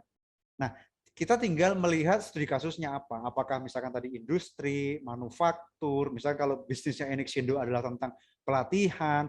Nah, supaya pemrosesan yang bekerja atau alur yang bekerja di situ bisa kita atur, dia bisa bekerja dengan baik, tentu saja itu semuanya ada di dalam pemrograman berbasis objek. Semua itu kaitannya dengan pemrograman berbasis objek. Nah, jadi itu contohnya tadi ya, seperti botol air mineral, seperti sasis mobil, seperti bisnis yang dijalankan oleh Inixindo, dan semuanya lah. Tinggal nanti kita kasusnya apa. Pasti akan membutuhkan object oriented programming sebagai konsep dasar. Tidak pernah lepas dari object oriented programming. Nah, jadi kenapa kok penting? Ya, sangat penting. Karena penerapannya nanti pasti menggunakan konsep object oriented programming dan itu akan kita buktikan. Oke, kalau contoh analoginya kita bisa analogiin seperti apa nih, Mas? Dalam kelas kan nanti misalnya ada sebuah kantor Inixindo, nanti ada karyawan-karyawan atau seperti apa tadi? Oke. Jadi tadi kalau yang pertama kenapa kita harus belajar OOP ya? Berikutnya begini. Jadi kalau kita lihat nih ya, kita lihat ya bagaimana sih konsep OOP pada dasarnya. Ini basically sangat dasar. Bahwasannya kita mesti tahu dulu paradigma object oriented programming. Object oriented programming itu paradigmanya itu cukup simple sebenarnya. Yang penting kita harus tahu yang namanya kelas dan objek. Tadi saya bilang, contoh air mineral, botol air mineral yang ada di Cindy di Jakarta, yang ada di tempat saya di Surabaya, yang ada dimanapun di kota-kota di sana ya, bentuknya bisa sama, ya kan? Ukurannya bisa sama, ya, isinya bisa sama. Atau tadi sasis mobil BMW, kalau saya memproduksi manufaktur mobil BMW seri tertentu, sasisnya seperti ini, kenapa sasisnya bisa sama? Nah, karena cetakannya sama, betul ya? Supaya bentuk satu, produksi mobil satu, produksi mobil dua, produksi mobil tiga, atau memproduksi mobil 1000, supaya sasisnya sama semua, maka kita harus membuat cetakannya yang sama. Ya, maka cetakan itulah yang disebut dengan kelas. Ya, cetakannya bisa sama. Nah, sekarang saya mau bikin cetakan itu ya, misalkan gini, botol air mineral tadi deh, botol air mineral itu memiliki tutup berwarna biru. Ya, botol air mineral tutupnya berwarna biru. Lalu botol air mineral berukuran 600 ml. Lalu botol air mineral misalkan wujudnya itu tabung.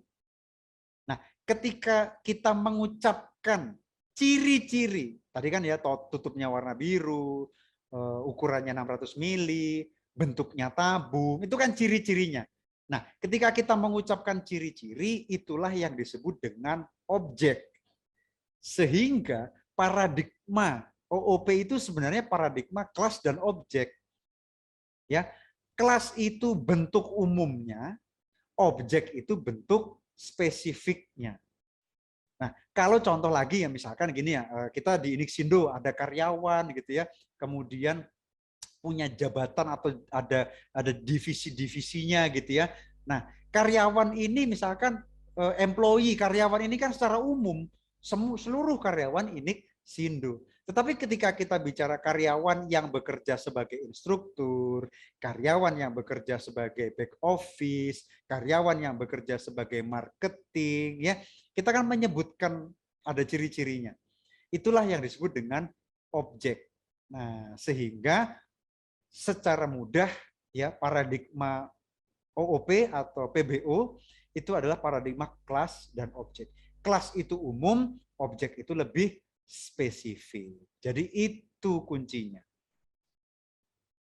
Oke, itu kan kalau kita ngomong dari karakteristik fisik ya Mas ya, kita ngomong analogi dari kantor atau air mineral dan lain-lain.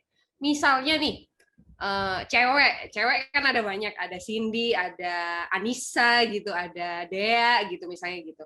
Kalau misalnya cewek yang bernama Cindy larinya kenceng gitu, misalnya gitu. Itu ada juga nggak sih menjelaskan spesifik itu lagi di dalam paradigma kelas dan objek ini? Ya, betul. Jadi begini, kalau kelas tadi umum, objek spesifik ya. Kita bicara sekarang objek karena tadi Cindy mengatakan Cindy bisa berlari dengan kencang gitu ya. Berarti kan itu lebih ke gini. Ciri-ciri itu ada dua jenis. Ciri-ciri yang bersifat physically atau kebendaan ya, fisik atau benda. Lalu ciri-ciri kedua adalah behavior. Behavior itu artinya bisa melakukan apa. Dia bisa melakukan sesuatu hal. Jadi itu disebut dengan ciri-ciri. Ya, ciri-ciri fisik atau benda dan ciri-ciri yang bisa melakukan apa. Kalau gambaran lebih jelasnya lagi, nah, gambaran lebih jelasnya lagi, misalkan tadi kita bicara mobil ya, tadi kan saya mengatakan ada misalkan BMW, nah ini Avanza saja ya. Turun ya, tadi BMW sekarang Avanza. Nah, kita punya sebuah kelas mobil. Mobil ini umum. Ya kan? Mobil itu apa? Mobil ini umum. Dia akan memiliki sebuah ciri-ciri. Ciri-cirinya apa? Misalkan tipenya. Ya kan? Lalu dia punya roda, mobil punya roda, ya kan? Lalu karena mobil ini bisa kita kendarai, tentu saja dia bisa melaju dengan kecepatan tertentu. Nah, kelas itu sendiri merupakan rancangan mobilnya, ya, blueprint, kita bisa menyebut juga dengan blueprint. Lalu objek adalah hasil dari rancangan tersebut. Misalkan mobil Avanza, ya kan? Tipe datanya adalah CUV, ya kan? Rodanya ada 4. Dia bisa melaju dengan kecepatan misalkan, wah di sini kencang sekali ya, 270 km per jam. Nah, sehingga pada dasarnya kelas dan objek itu atau ciri-ciri ya, objek itu tidak hanya berupa physically atau kebendaan, tapi dia juga bisa behavior atau melakukan hal tertentu. Nah, itulah lebih dalam lagi yang mengenai objek. Kemudian kalau kita bicara lagi di sini, nah ini dia. Lebih dalam lagi ya, di PHP kita mengenal. Ya, kita akan mengenal seperti ini. Template ya, kelas adalah template untuk membuat sebuah objek yang memiliki karakteristik. Kalau di PHP kita nyebutnya sebagai atribut. Ya, dan perilaku ya kita menyebutnya behavior atau method. Nah, ini dia, atribut dan method. Ada kelas mobil. Ketika kita bicara atributnya seperti tipe, roda, kecepatan ya, atau kita bicara metodenya ya, melaju, klakson, berbelok, itu berarti objeknya. Ya, mobil yang memiliki tipe apa? Mobil yang rodanya ada berapa? Mobil yang kecepatannya berapa? Atau mobil bisa berbelok. Nah, itu adalah objek-objeknya. Sehingga sekarang akan lebih jelas lagi ya, kalau mobil itu umum, spesifiknya apa? Ya, spesifik itu artinya dia memiliki atribut dan dia memiliki metode.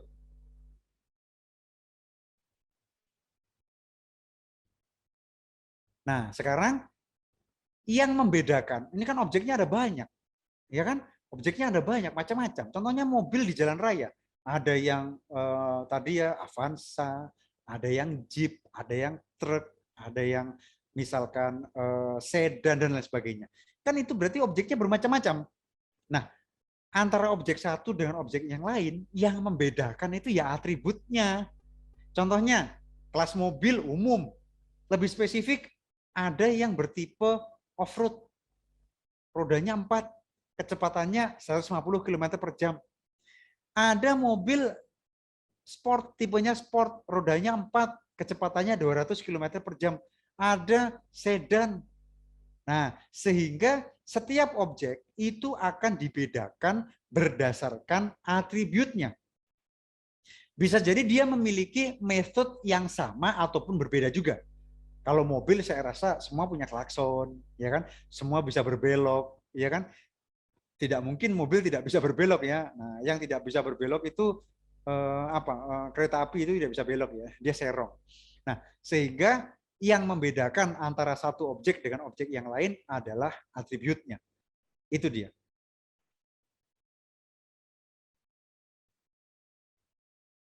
Nah, sekarang bagaimana caranya saya membuat objek? Kalau tadi objek itu adalah memiliki atribut, kemudian memiliki behavior dan sebagainya ya. Sekarang bagaimana cara membuatnya? Atau bagaimana kita mendeklarasikan objek tersebut? Kita harus memberi nama pada objeknya. Ya, nama objek itu seperti membuat nama variabel. Ya, dia memiliki aturan-aturan tertentu. Misalkan harus diawali dengan huruf kecil, dia bisa camel case ya, dia case sensitif. Misalkan di sini saya buat mobil Ferrari ya. Sama dengan diikuti dengan kata kunci new. New itu artinya membuat objek baru. Mobil itu adalah nama kelasnya. Nah, kemudian di dalam nama kelas kita isikan ya parameter-parameter atau argumen-argumen yang tadi kita tuliskan atributnya apa saja. Misalkan sport itu adalah tipenya, 4 itu adalah jumlah rodanya, 200 itu adalah melaju dengan kecepatan 200 km per jam. Nah, inilah bagaimana caranya kita membuat objek yang baru. Komponen-komponennya harus disesuaikan. Ini juga parameter tidak boleh terbolak-balik. Kalau kita membuat parameter dengan urut-urutan, misalkan tipe, roda, kecepatan, maka cara mengisinya pun harus urut. Tipe, roda, dan kecepatan. Kalau terbolak-balik, nanti akan menghasilkan keluaran yang tidak sesuai. Jadi seperti itu cara mendeklarasikan objek yang baru. Oke, jadi sebelumnya yang kalau dijelaskan oleh Mas Rizal ini kita bisa membuat beberapa objek ya Mas ya di dalam satu kelas gitu ya. Betul. Jadi di dalam satu kelas kita bisa mendeklar banyak objek, tidak hanya satu. Nggak ada ya. batasan? Tidak ada batasan. Yang penting isi dari argumen atau parameternya berbeda-beda. Itu yang pertama. Dan nama objeknya itu juga harus berbeda. Kalau saya sudah membuat nama objek mobil Ferrari, kita tidak bisa membuat nama objek mobil Ferrari lagi. Harus dengan nama yang berbeda. Oke, cakep. Nah, kita mungkin udah dapet nih ya analoginya, penjelasan atau paradigma dari kelas dan objek ini atau PBO ini sendiri. Nah, kalau deklarasinya, contohnya ini seperti apa nih Mas kalau di PHP ini? Oke. Dari kelas dan objek. Baik. Nah, kalau tadi itu kita bicara secara konsepnya saja ya, bahwa konsep itu sebagai landasan kita untuk bekerja nanti di PHP. Kemudian tentu saja kelas dan objek itu harus kita terapkan pada bahasa pemrograman PHP yang menjadi fokus belajar kita. Nah, penerapannya itu sebenarnya sangat mudah. Kenapa? Karena bahasa pemrograman yang sudah mendukung pemrograman berbasis objek itu semua caranya itu mirip. Cara penerapannya itu sangat mirip. Yang membedakan tentu saja hanya sintaksnya atau cara penulisannya ya. Oke, penerapan pada pemrograman berbasis objek ini ya pada PHP. Tentu saja kita harus mendeklarasikan kelasnya. Mendeklarasikan kelas di PHP sama seperti di pemrograman atau bahasa pemrograman yang lain. Menggunakan kata kunci kelas. Selalu menggunakan kata kunci kelas. Diikuti dengan nama kelasnya. Ingat, nama kelas itu selalu diawali dengan huruf kapital. selalu diawali dengan huruf kapital. Ini menjadi kunci. Kalau kita menemukan suatu nama diawali dengan huruf kapital, maka itu adalah kelas. Itu mengindikasikan bahwa dia adalah kelas, diawali huruf kapital. Kemudian kita bisa, nah tadi ya, kelas itu memiliki objek. Objek itu memiliki atribut dan behavior atau method. Kita sudah mendeklarasikan kelasnya tadi. Berikutnya kita membuat atribut.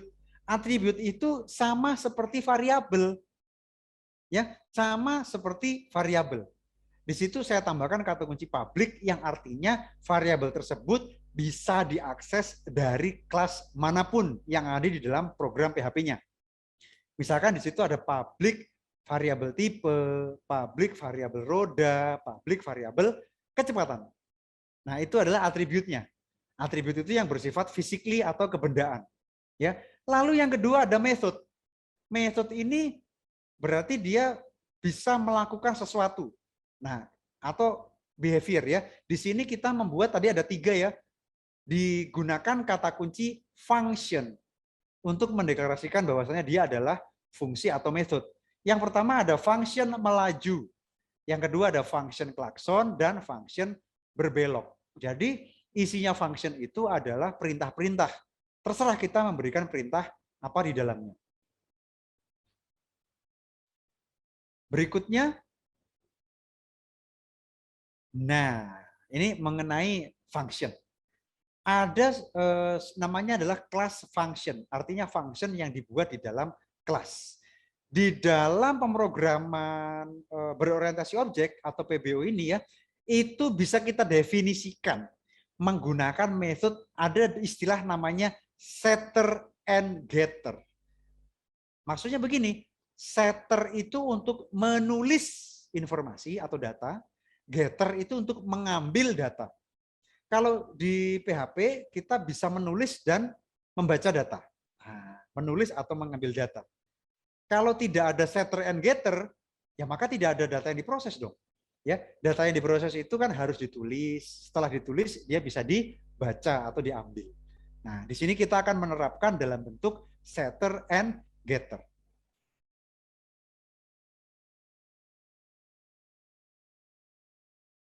Oke. Jadi kita tinggal menambahkan saja ya. Ketika kita membuat file PHP, kita menggunakan metode setter and getter. Misalkan saya membuat metode setter terlebih dahulu, di mana saya membuat function dengan kata kunci set, ya misalkan set tipe, ya set roda, set kecepatan. Setiap metode atau metode setter ini dia harus diikuti dengan parameter yang sama seperti nama variabelnya. Kenapa sama seperti nama variabel? Untuk memudahkan kita mendeteksi bahwasannya function ini untuk variabel yang mana. Pertanyaannya apakah boleh parameter itu namanya berbeda dengan variabel? Sebetulnya boleh, akan tetapi nanti akan rumit ketika kita mau mengaksesnya karena namanya yang berbeda. Jadi kita gunakan nama parameter di dalam setiap function setter itu sama seperti nama variabel yang kita buat di atas atau atribut yang kita buat di atas untuk memudahkan kita mendeteksi function ini untuk variabel yang mana.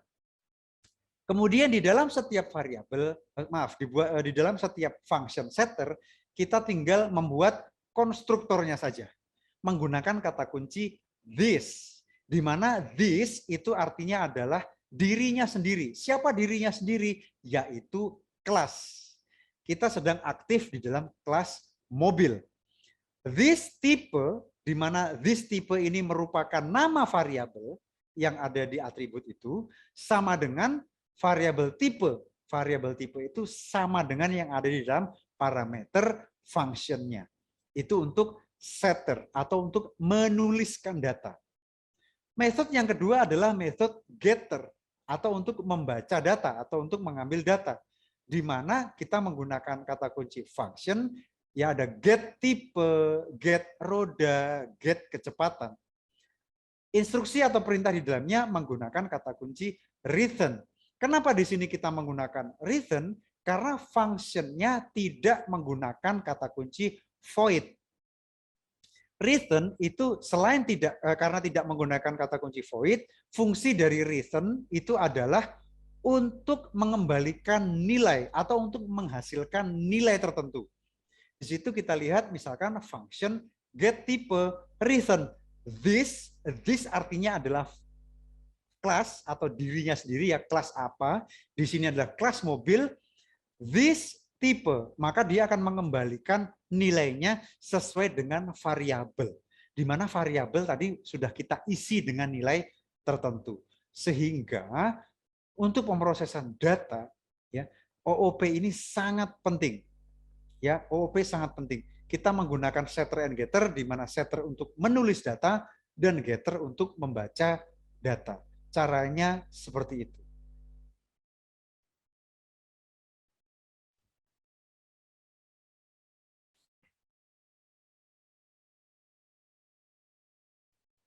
Nah, tadi untuk membuat data ya, kita menggunakan setter, membaca data menggunakan getter.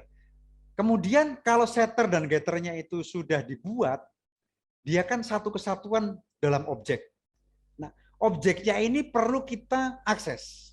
Jadi setelah kita membuat objek, objeknya itu diakses. Jadi setelah kelasnya terbentuk, berikutnya membuat objek baru. Objeknya itu kan ada banyak tadi ya. Objeknya itu terdiri dari atribut, terdiri dari method, ada method setter, ada method getter. Lalu kita mesti mengaksesnya. Ya, tadi kita menggunakan kata kunci new. Kata kunci new, nah misalkan sekarang setelah kita membuat metode-metode tadi, atribut dan metode sudah selesai kita buat, kita lanjutkan dengan membuat objek baru. Misalkan saya membuat objek baru namanya adalah sedan, sama dengan new mobil. Kita lihat di sini, sedan sama dengan new mobil, artinya kita membuat objek baru, nama objeknya adalah sedan, dia dibentuk dari sebuah kelas, namanya adalah kelas mobil.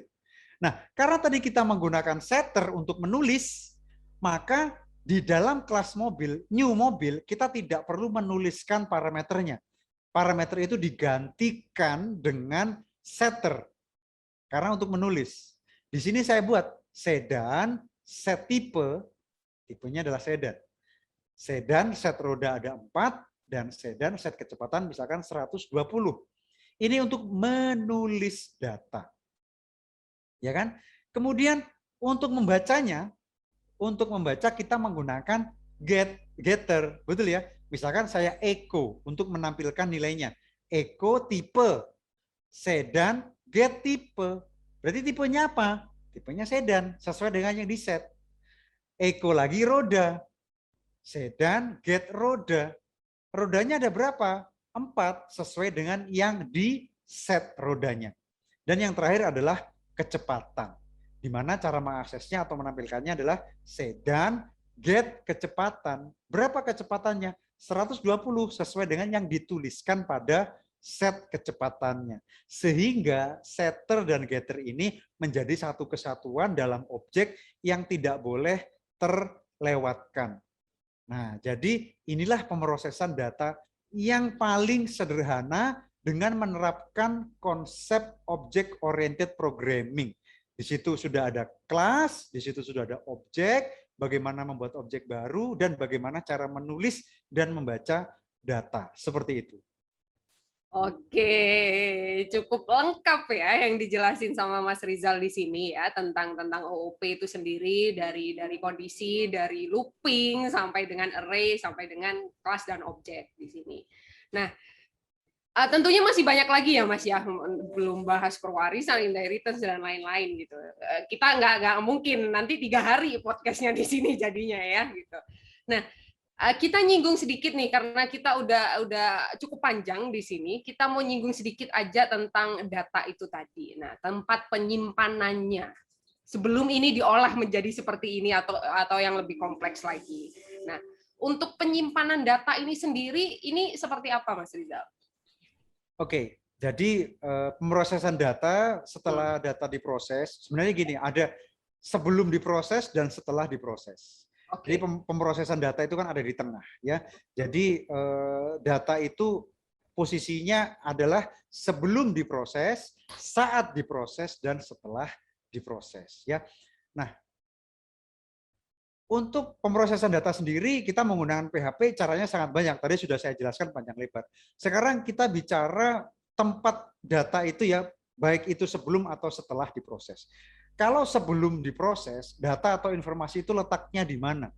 Kita bisa menemukan data itu dari manapun sumbernya. Sangat banyak sekali sumber data.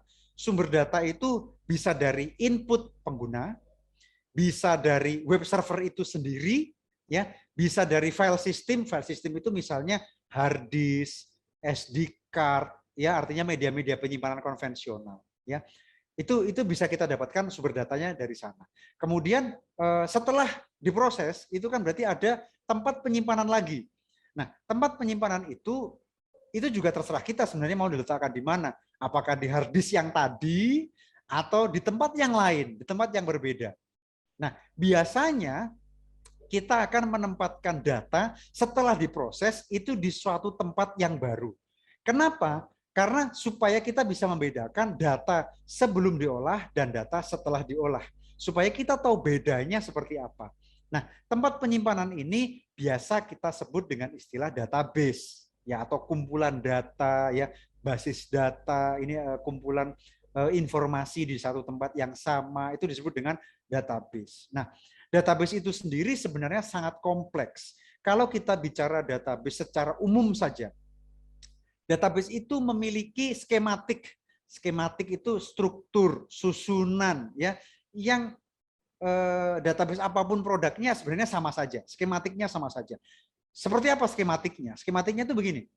Di setiap database pasti itu skematiknya terdiri dari tabel.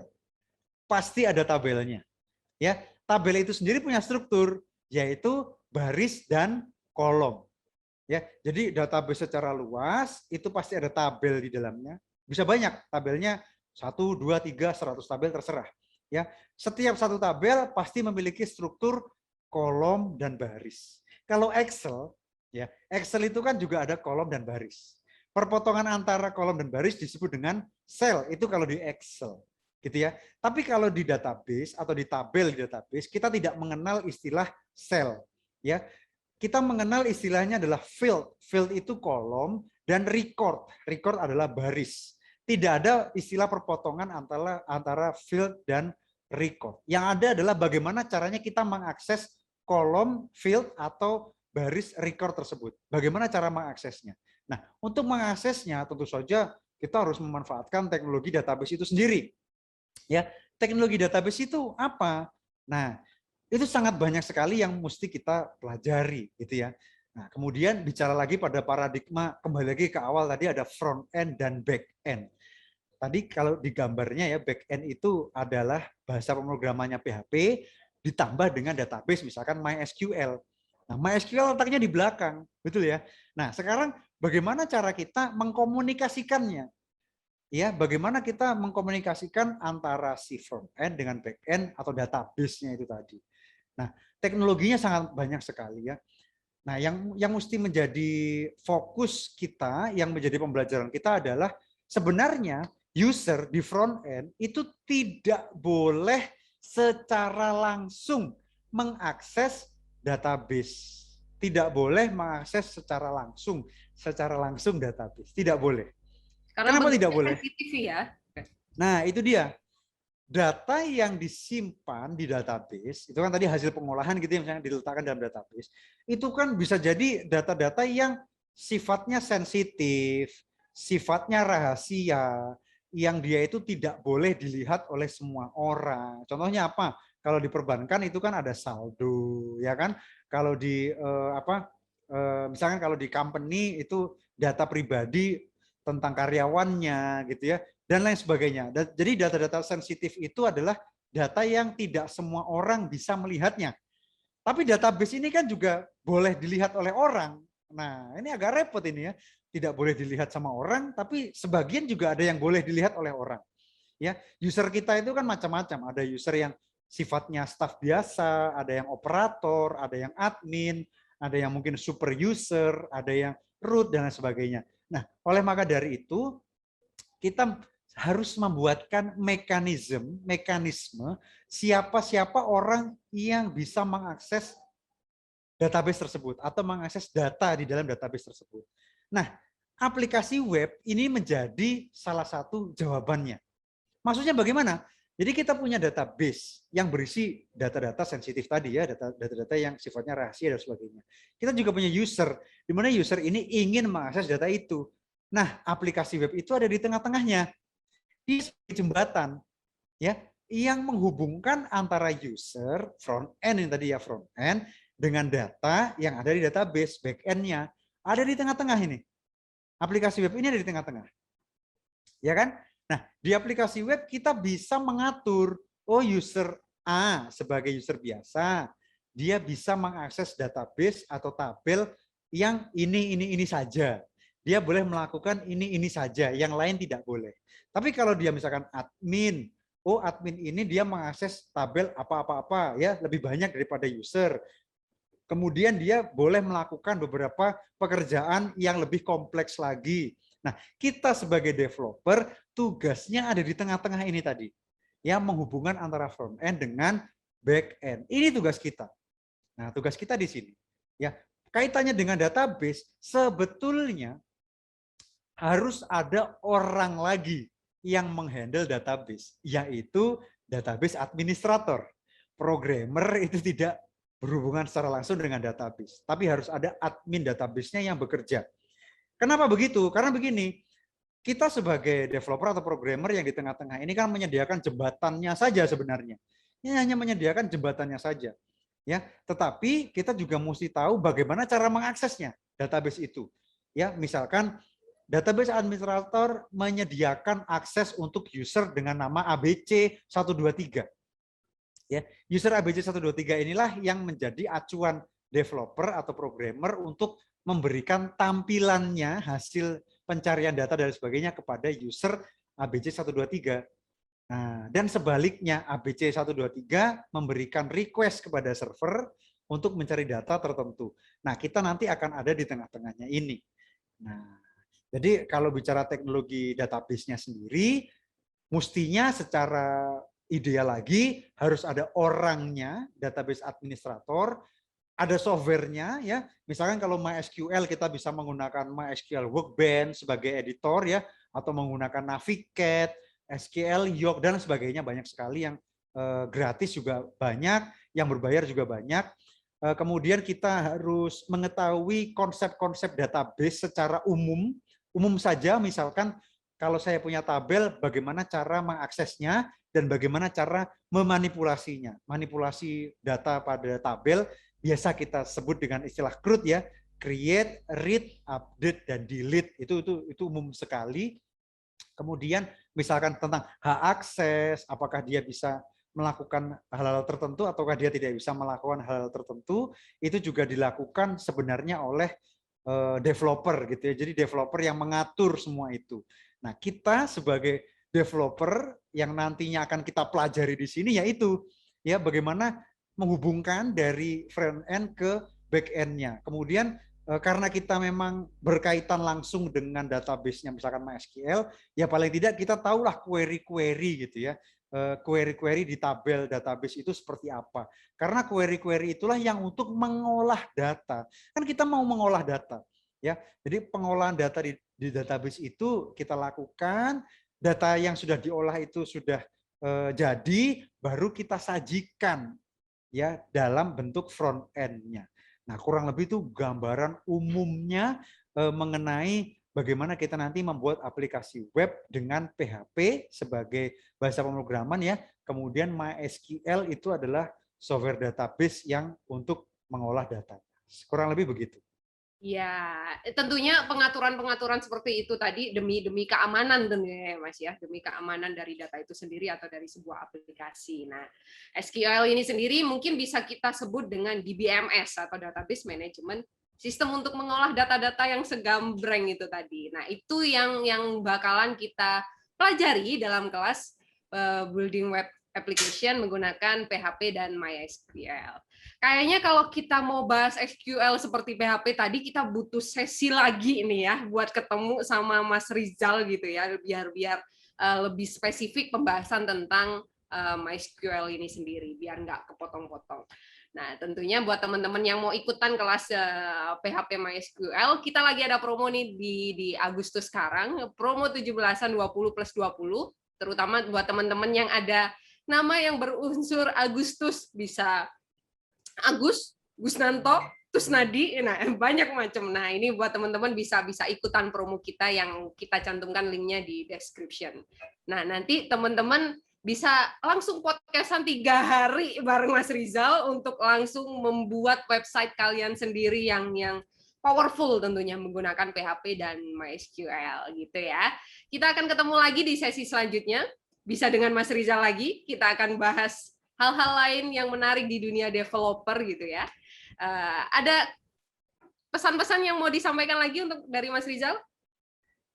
Ya, kita bisa tambah sesi lagi untuk MySQL, dan saya sendiri bisa dapat promo karena nama saya Yusuf Agus Rizal. Wah, ini dapat promo nih, ketemu sama Mas Rizal. Nah, kalau kalian memang tertarik nih, wah ini kelasnya masih kurang nih gitu, atau mau nyoba dulu kurang lega nih ketemunya sama Mas Rizal. Kalau kalian mau usulin ada workshop di sini sama Mas Rizal, komen ya di kolom bawah, kita akan buatkan satu sesi kalian untuk ketemu dengan Mas Rizal lebih intens lagi tentunya ya. Terima kasih untuk kalian yang sudah belajar bareng dengan kita hari ini mengenai PHP dan MySQL. Sampai ketemu lagi. Salam kompeten. Salam kompeten.